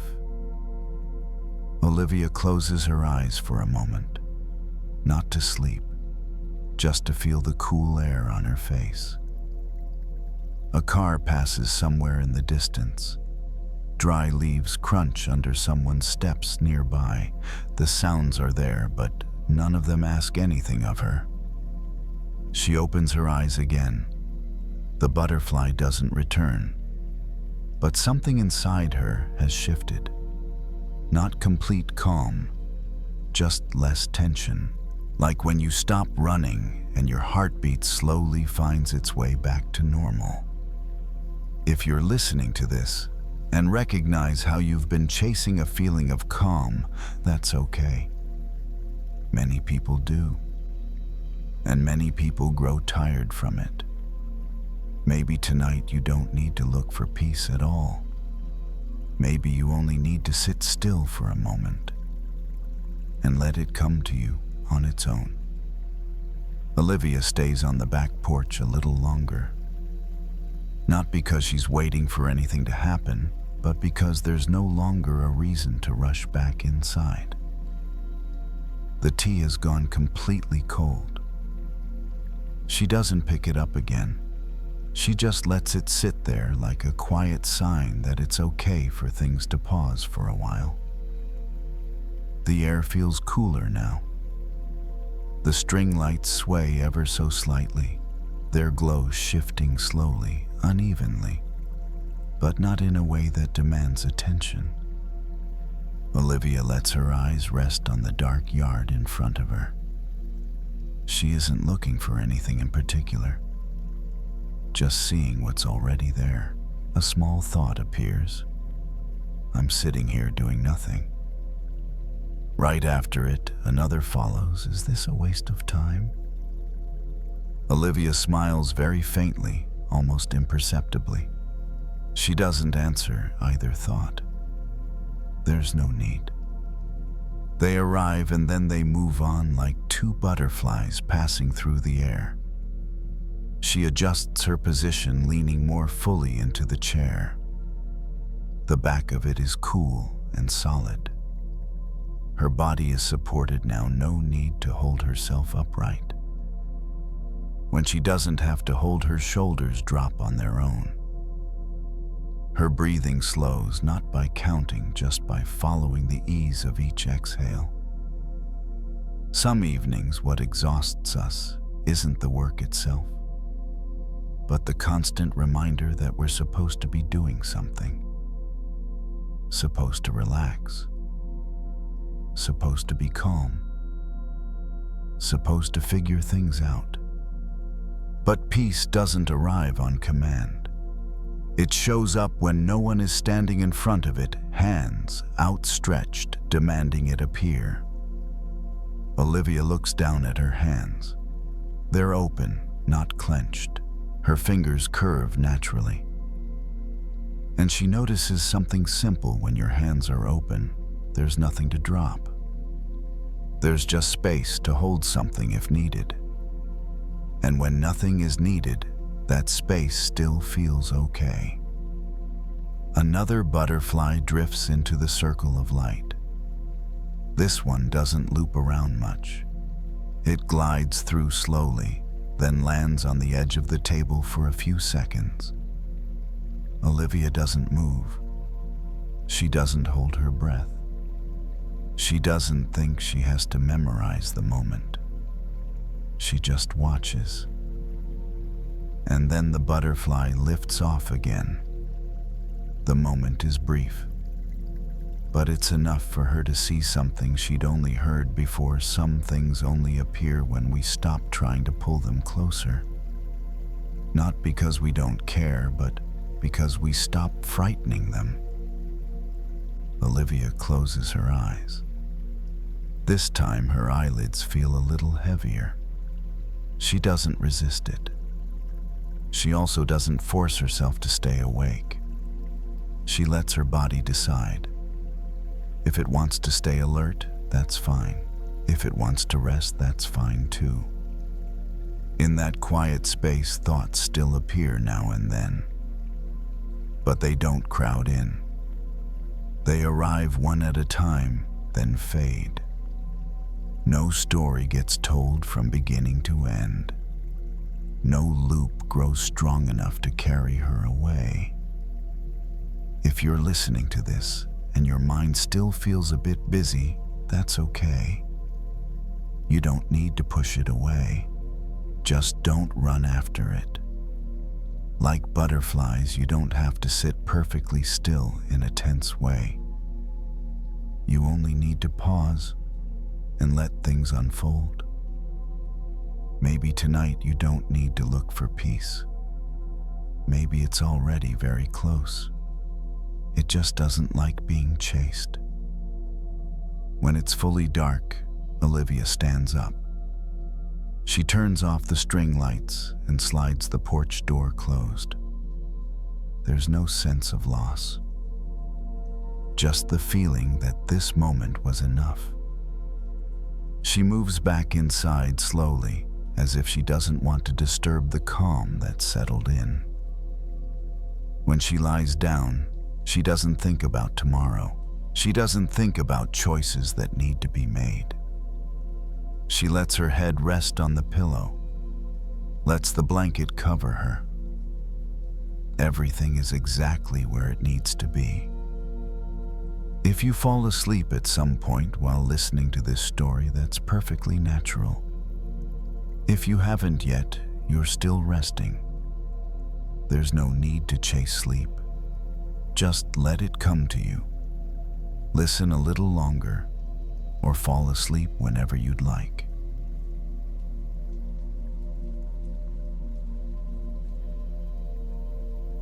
The train rocked gently as it pulled away from the platform, a low metallic rhythm settling in beneath everything else. Priya stood near the door, at first holding the pole with one hand, her bag resting against her hip. The car wasn't crowded, but it wasn't empty either. People were spaced out in their own small bubbles, eyes down, headphones on each body, moving with the shared motion of the ride. She found an open seat by the window and sat tucking her feet slightly under the bench. Outside, the city slid past in layers, brick, glass, concrete, then a blur of lights as the train picked up speed. The motion was familiar enough to be comforting, but not enough to feel like home. Priya was 28 and worked as a data analyst for a company she liked well enough. The work made sense to her. Patterns, numbers, quiet focus. It was the rest of life that often felt harder to place. Conversations that moved too fast. Rooms where everyone else seemed to know where they belonged. Decisions that felt heavier than they looked on paper. She rested her forehead briefly against the cool window glass and watched her reflection drift in and out over the darkening city. It always surprised her how clearly she could feel present and out of place at the same time, like she was there doing everything required but slightly off-center, as if she'd arrived without the final instruction. The train slowed near the next stop, brakes sighing softly. A few people stood to leave. Others took their seats. The space adjusted around her without asking.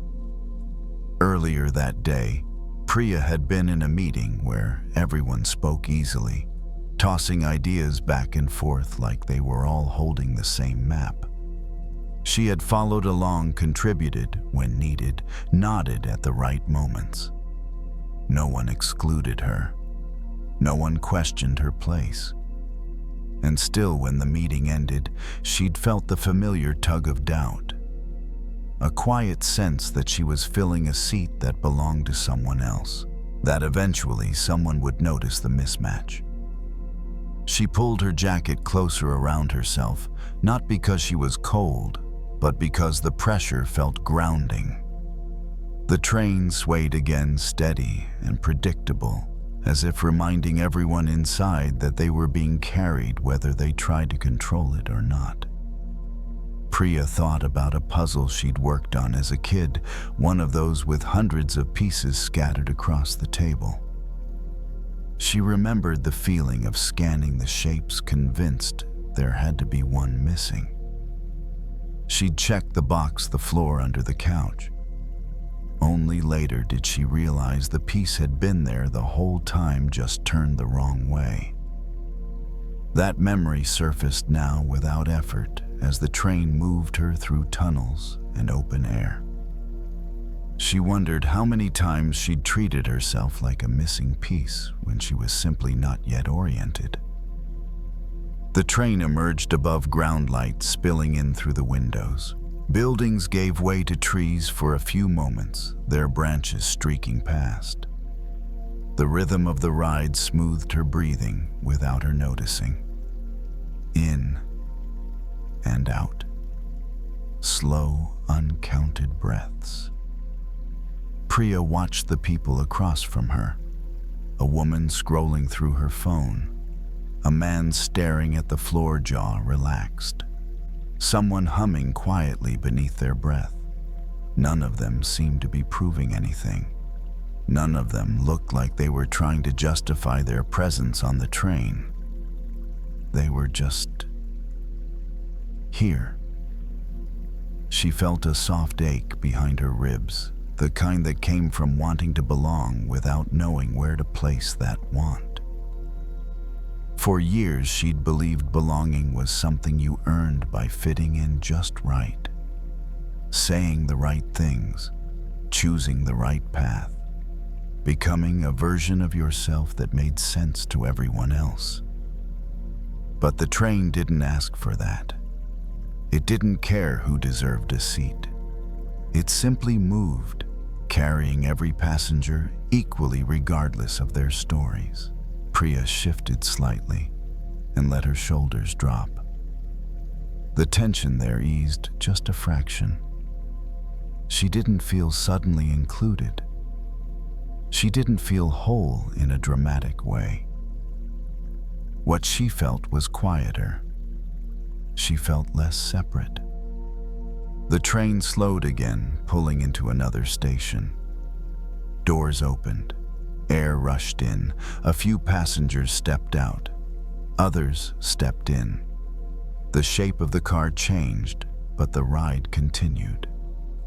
Priya realized then how often she'd imagined herself as an extra piece, one that didn't quite fit anywhere. But nothing here felt like extra. The train had room. The bench had room. The moment had room. She rested her hands in her lap, palms open, fingers relaxed. The window reflected her face again, softer now, less questioned. She didn't need to decide where she belonged tonight. She didn't need to solve herself before the next stop. Maybe she wasn't missing. Maybe she was already part of the picture, even if she couldn't see the full image yet. The thought stayed with her as the train carried her forward, steady and patient, into whatever came next. The train continued on, carrying Priya through neighborhoods she recognized and others she only knew by name. The movement was steady now, familiar enough that her body no longer braced for it. She rested back against the seat and let the window support the side of her head, watching lights pass in long, gentle streaks. She noticed how her thoughts had slowed. Not disappeared, just softened around the edges. They no longer lined up to argue her place in the world. They floated in and out like reflections on the glass, present but not demanding. For most of her life, Priya had believed belonging was something external, a place you arrived at, a group that opened itself to you. A moment when everything finally clicked and you could say, "This is where I fit." Until then, she assumed she was incomplete, waiting for the missing piece that would make the picture whole. But sitting on the train surrounded by strangers who were not really strangers at all, she felt something shift. No one here knew her story. No one needed to. And still she was carried just the same. The idea settled quietly. Maybe belonging wasn't about fitting perfectly into a shape. Maybe it was about being held, even temporarily, by the same movement, the same moment, the same direction. The train dipped back underground, the windows turning into mirrors again. Priya caught her reflection and studied it without judgment. The face looking back didn't appear unfinished. It looked attentive, alive, in motion. She thought again about that childhood puzzle, about how the piece she'd been searching for had never been gone, only turned the wrong way. How easy it was to mistake orientation for absence. How often she'd done the same with herself. Her phone buzzed softly in her bag. She didn't reach for it. Whatever it was could wait. Right now, there was nothing she needed to confirm. The train slowed, then picked up speed again. The sound of wheels against rails created a low, even rhythm, almost like breathing. Priya matched her breath to it without trying. In, out, carried forward. She felt the familiar urge to evaluate herself begin to fade. Not because she had answered all her questions, but because the questions no longer felt urgent. There would be time for them later, if they mattered at all. When the announcement for her stop played, she didn't feel the usual jolt of uncertainty. She stood, moved toward the door, and stepped off with the others.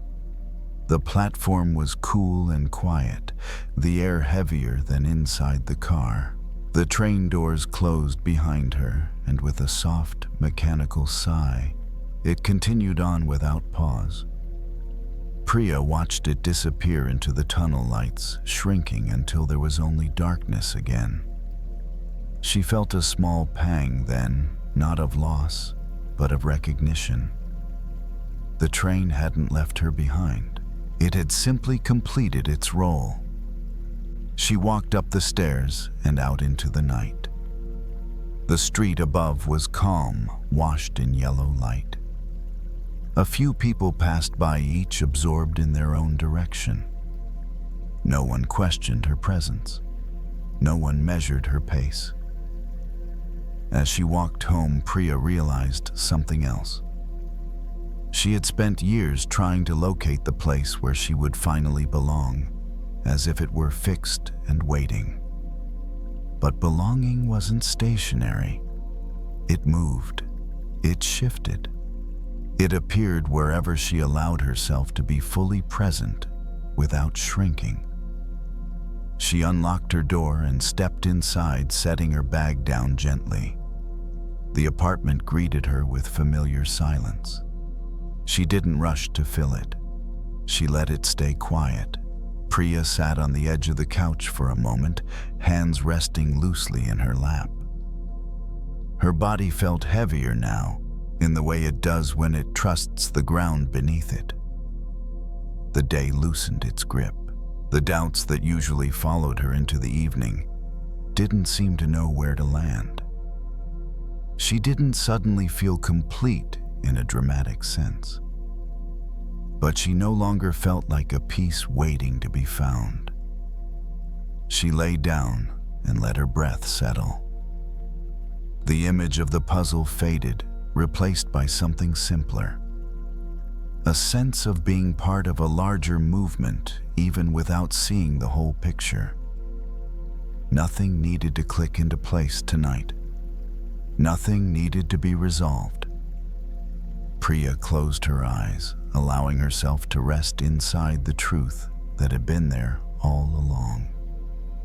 She had never been missing. She had always been part of the whole.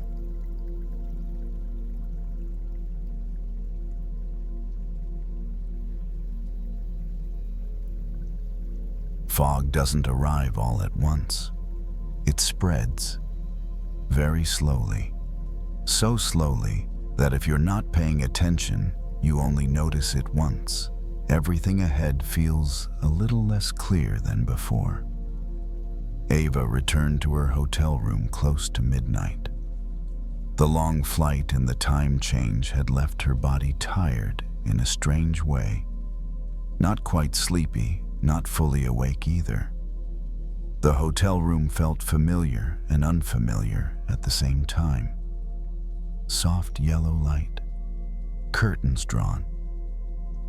She set her small suitcase against the wall, took off her shoes, and sat quietly on the edge of the bed. Ava was 29, a flight attendant used to flight maps, clear routes, destinations decided ahead of time. But when she wasn't in the air, when there was no schedule right in front of her, her life felt like it was moving through fog. No obvious wrong decision. just intersections that weren't bright enough yet to name. The air conditioner hummed steadily, a background sound like distant waves. Ava stood and pulled the curtain open slightly. Outside, the city blurred under the night lights. Streets weren't clearly visible, just patches of light melting into each other.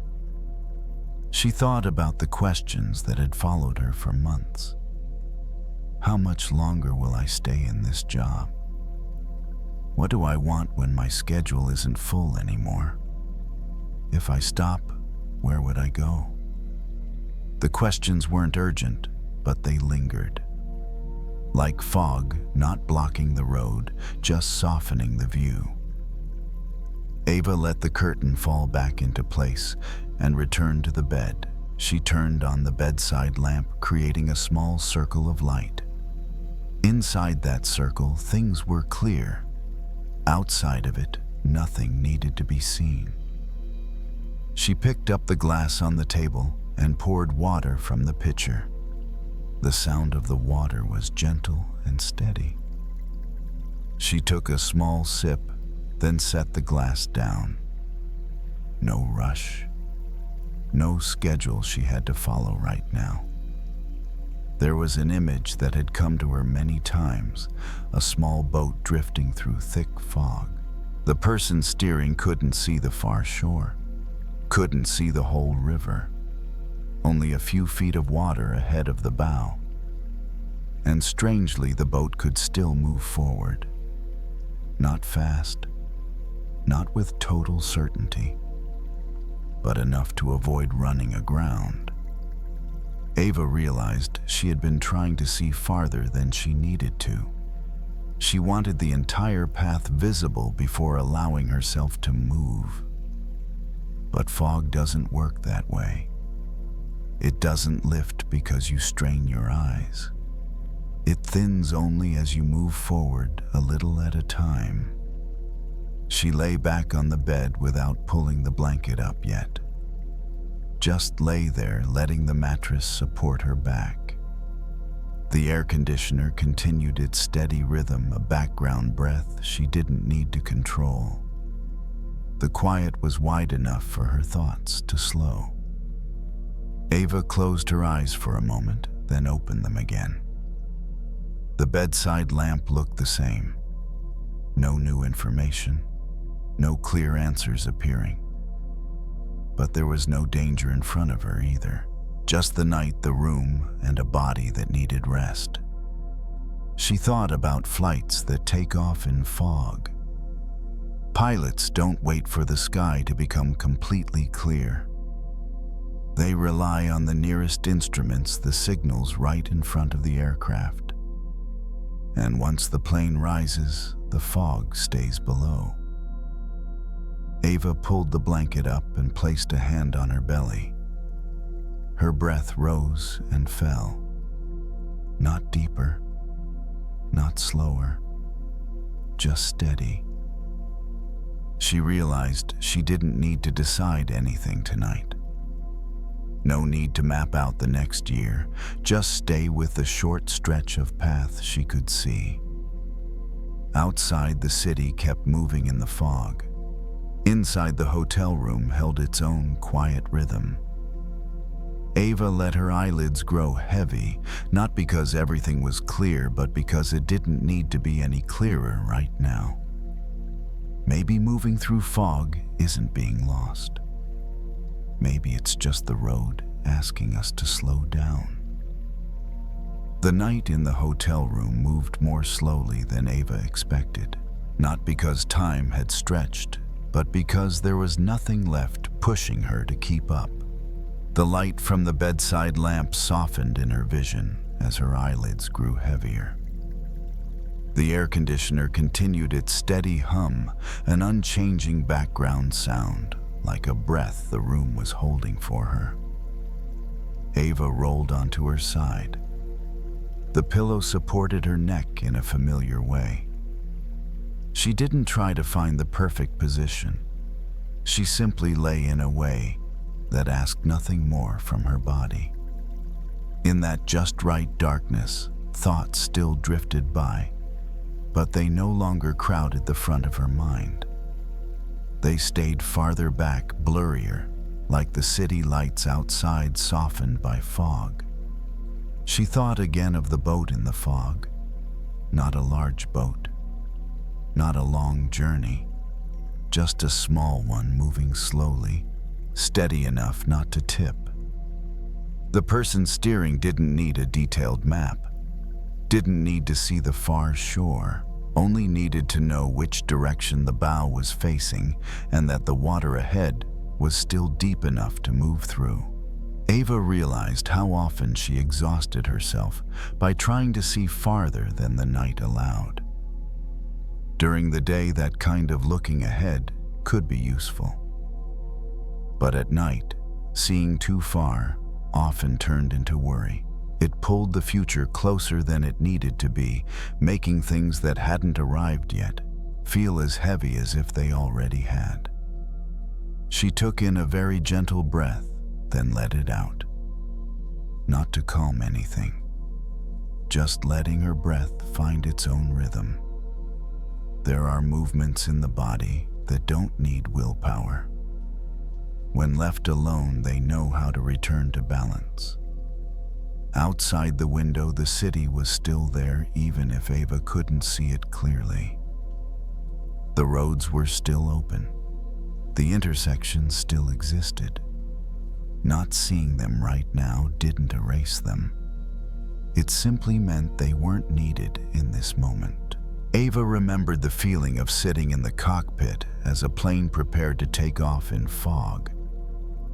Not everything appeared at once, only the nearest signals, a runway, a few instruments, and the trust that as the plane moved forward, visibility would open up at the right time. She rested a hand on the blanket and felt its familiar warmth. Her hand relaxed, fingers loose. No need to hold on to any decision, just knowing she was here safe in this room, in this moment. There are phases in life that don't ask us to know where we're going. They only ask us to keep moving slowly enough not to panic. And some nights, continuing simply means allowing ourselves to rest. Ava stopped trying to arrange the future in her mind. She didn't ask what would come next. She didn't force herself to feel calm. She let the night do its work, softening what didn't need to be seen yet, so the rest could rest. Her breathing became more even, not deep, not shallow, just even. With each exhale, her body felt a little heavier, as if being set down piece by piece. If the fog remained tomorrow, she would meet tomorrow then. If the road still wasn't clear, she would follow what she could see.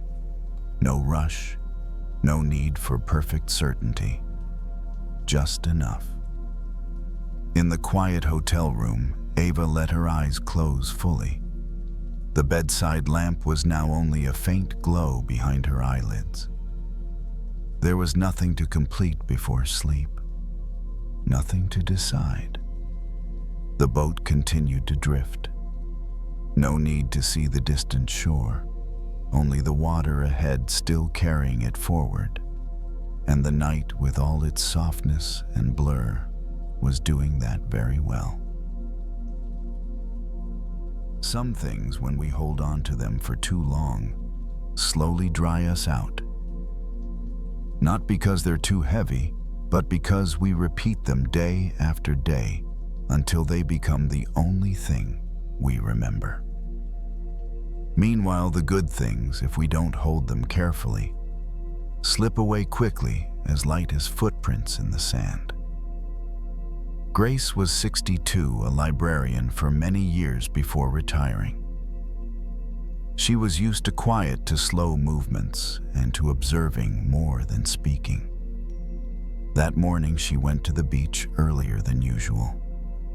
The air was still misty, the shoreline long and nearly empty. The waves rolled in steadily, neither strong nor hurried. Grace slipped off her shoes and carried them in her hand, letting her bare feet sink into the cool sand. Each step left a clear mark behind her. She didn't look back right away. She simply felt her walking rhythm blend with the rhythm of the waves. There was a special kind of softness in the early morning, when nothing had yet taken on the stories of the day. She stopped near the water's edge, bent down, and used her finger to write a word in the sand. Not a name, not a full sentence. Just a familiar word, one tied to a memory she had carried for many years. When she finished, she stood up and stepped back.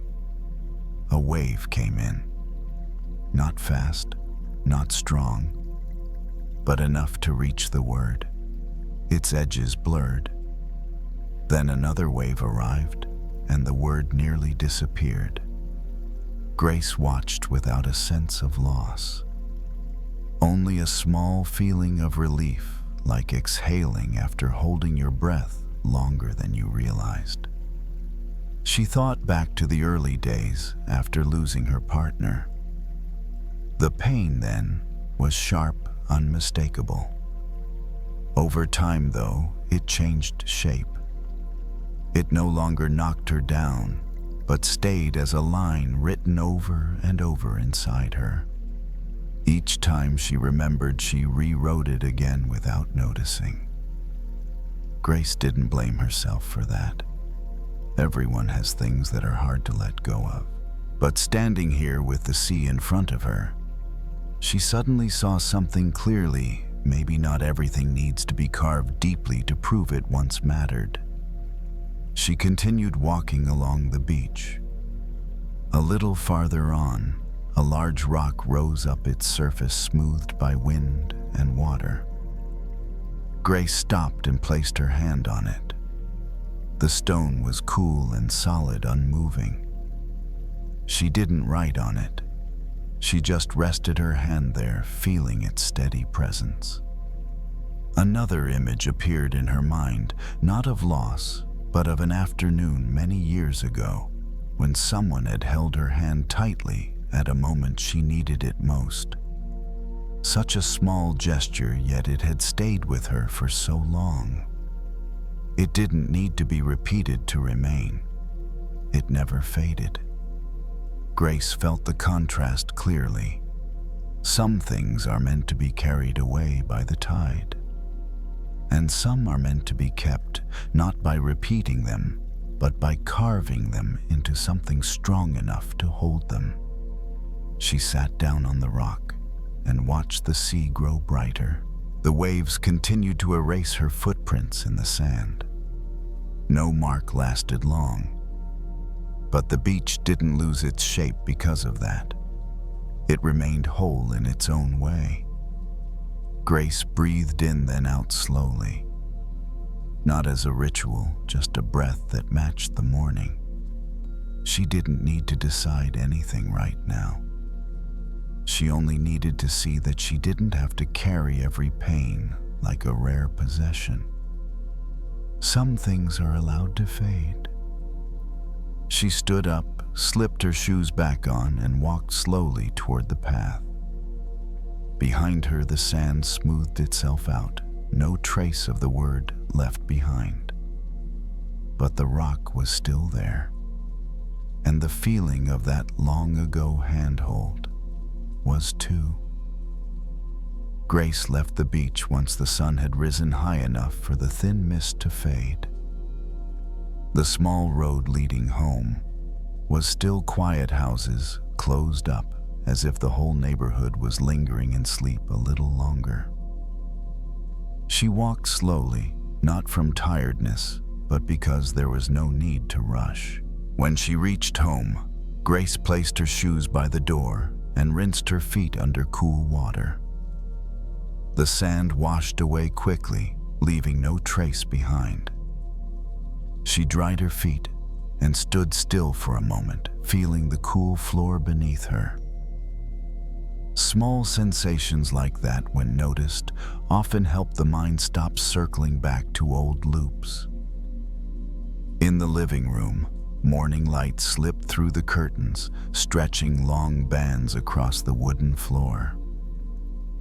Grace sat down in her familiar chair by the window. A few old photographs rested neatly on the table. She didn't pick them up. She didn't need to. Those images had been held long enough. She thought about the difference between remembering and clinging. Remembering allows something to have a quiet place in the heart. Clinging drags it everywhere, never letting it rest. She realized that for many years she had been doing both at once, and it had tired her more than necessary. Grace stood up and opened the window. Morning air flowed in, carrying a faint saltiness from the sea. The breeze stirred the curtains gently. Nothing was disturbed. It was just the soft movement of a new day beginning. She returned to her chair and closed her eyes for a short while. Not to stop her thoughts completely, just to let them pass without sticking. Old images drifted by, then moved on. No need to hold. No need to push away. Grace noticed that the good things in her life had never needed constant repetition to stay real. They were there, solid as stone, even without being named. And the painful things, when allowed to be carried off by the wind, no longer felt as sharp as before. The morning passed slowly. Grace made a cup of tea and set it on the table, watching the steam rise and disappear. She took a small sip, feeling the warmth spread. Nothing remarkable, but enough. As afternoon arrived, the light shifted. Grace didn't return to the beach. She didn't need to. The morning moment was enough to stay with her through the day. It didn't need to be repeated to prove it was real. That evening, Grace prepared to sleep early. She turned off most of the lights, leaving the familiar dim glow. When she lay down, she didn't think about the words she had written in the sand. They were gone. She didn't cling tightly to the good things either. They were already there. Her breathing was steady and light. There was no sense of lack. Nothing that needed to be resolved before sleep. Just a clear distinction between what needed to be let go and what was allowed to remain. If old memories return tomorrow, Grace knows she can write them in the sand again. Not to avoid them, but to give them a way out. And if something kind appears, she knows she can carve it a little deeper without fear of losing it. The room settled into quiet. No conclusions, no reminders. Just someone who had learned where to write, and a body finally allowed to rest. And in that stillness, sleep arrived naturally, like waves finishing their work on the sand, while the stone remained quietly in place.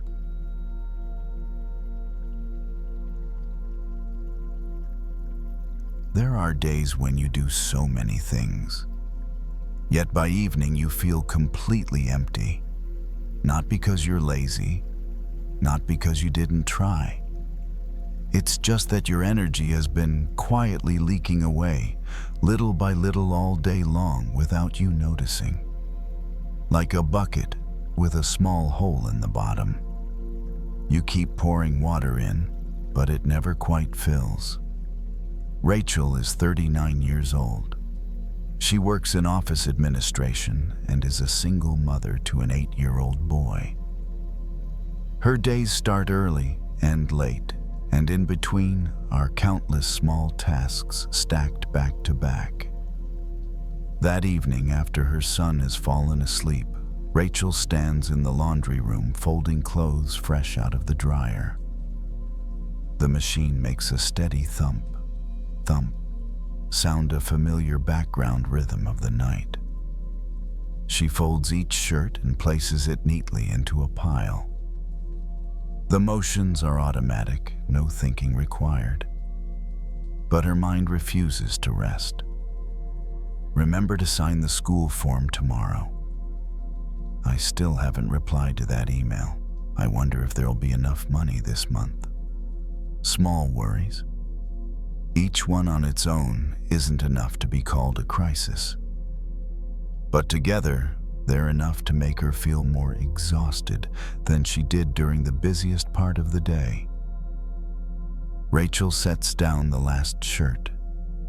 The stack of laundry is neat and finished. And yet, she doesn't feel done. She feels drained.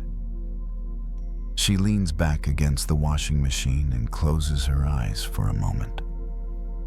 The dryer keeps running steady and unhurried, not stopping just because she's tired. A familiar thought appears. Maybe I'm just weak. Rachel doesn't like this thought, but it arrives easily. As if whenever she feels worn out, her mind automatically searches for an explanation, and the most familiar one is blaming herself. She opens her eyes and looks at the folded clothes. They aren't the problem. Today wasn't exactly bad either, and yet her energy is gone. Not because she did something wrong, but because all day long she's been letting worry leak out without realizing it. Worry isn't always loud. Sometimes it's just a stream of small questions that keep showing up. What if something goes wrong? Each question is like a tiny hole. It doesn't cause an immediate spill, but over time, the bucket empties. Rachel picks up a towel and dries her hands. Her movements are slow. She notices her shoulders are lifted, as if she's carrying an invisible load. She lets them drop, not forcing it, just releasing. And when her shoulders lower, the tension in her neck eases too. A very small change, but enough to remind her how much she's been holding inside. She thinks back to the morning. When her son asked a simple question, she'd answered a little sharply. Not because he did anything wrong, just because her bucket was already nearly empty. And when the bucket is low, even small reactions spill out easily. Rachel doesn't blame herself. At least not tonight. Instead, she sees the connection clearly. The more she worries, the more her energy leaks away. Not because worrying is bad, but because worrying without pause uses up a lot of water. She turns off the dryer. The laundry room grows suddenly quiet. In that quiet, Rachel can hear her own breathing more clearly. Not rushed, not perfectly even, but real, no longer crowded out by a mental to-do list. She carries the folded clothes into the bedroom and sets them on the bed. She doesn't fold anything else. This is enough. The rest can wait until tomorrow. Not out of laziness, but because her bucket needs to hold on to a little water for her too. If you're listening to this and often feel tired without knowing why, that's okay. You might not be lacking energy at all. You might simply be letting it slip away through small worries you haven't had a chance to notice yet. And tonight, you don't need to pour in more water. You only need to gently look at where it's been leaking.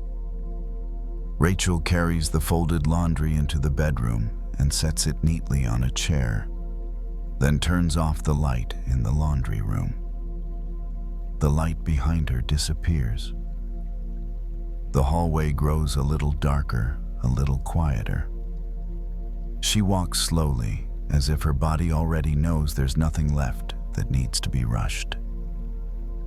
In the kitchen, Rachel pours herself a glass of water. Not full, just halfway. She leans against the counter and takes small sips. The water is cool and simple, nothing symbolic at first glance. And then very clearly she realizes this: if a cup has a hole in it, filling it all the way doesn't help. What matters isn't adding more water, but stopping it from leaking out. She sets the glass down and looks around the familiar kitchen. Everything is where it should be. Nothing needs fixing right now. Nothing is about to fall apart. There are many unfinished things, but none of them need her attention in this moment. A thought appears: I need to remember tomorrow. Rachel pauses. She doesn't push the thought away. She simply says gently in her mind, tomorrow morning. Not a promise, just permission. She walks into the living room and sits on the sofa. The backrest supports her. Her feet rest on the floor. Her hands rest on her thighs. She doesn't pick up her phone. She doesn't turn on the TV. She isn't trying to relax. She's just allowing herself to stop spending any more energy. Some leaks are very small. They don't come from big crises. They come from always thinking one step ahead, always worrying one more round, always asking what if, even when nothing is happening. Those questions aren't wrong. But without a stopping point, they can drain us before the day is truly over. Rachel closes her eyes, not to fall asleep right away, just to stop looking for a while. Her exhale lengthens slightly. Her shoulders soften. Her stomach no longer feels as tight as it did earlier. Her body is quietly holding on to the water that remains. She thinks about her son, about the morning. A gentle worry appears, but this time it doesn't pull a long chain of thoughts behind it. It arrives and stays right there.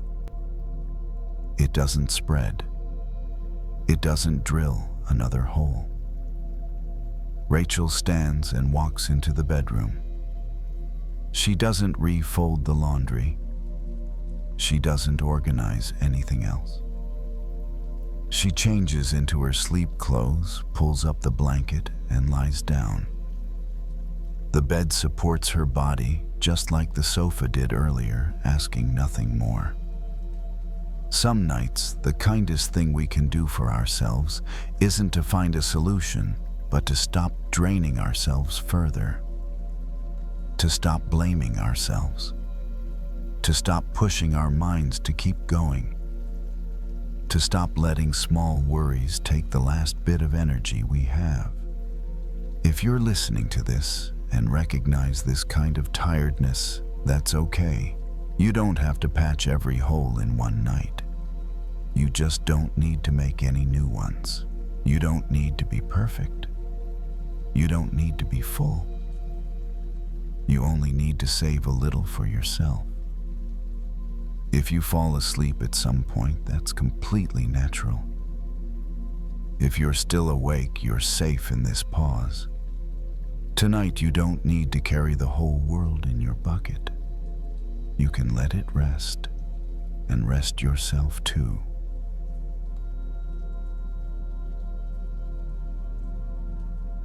Wherever you are tonight, I'm grateful you chose to spend this quiet time here.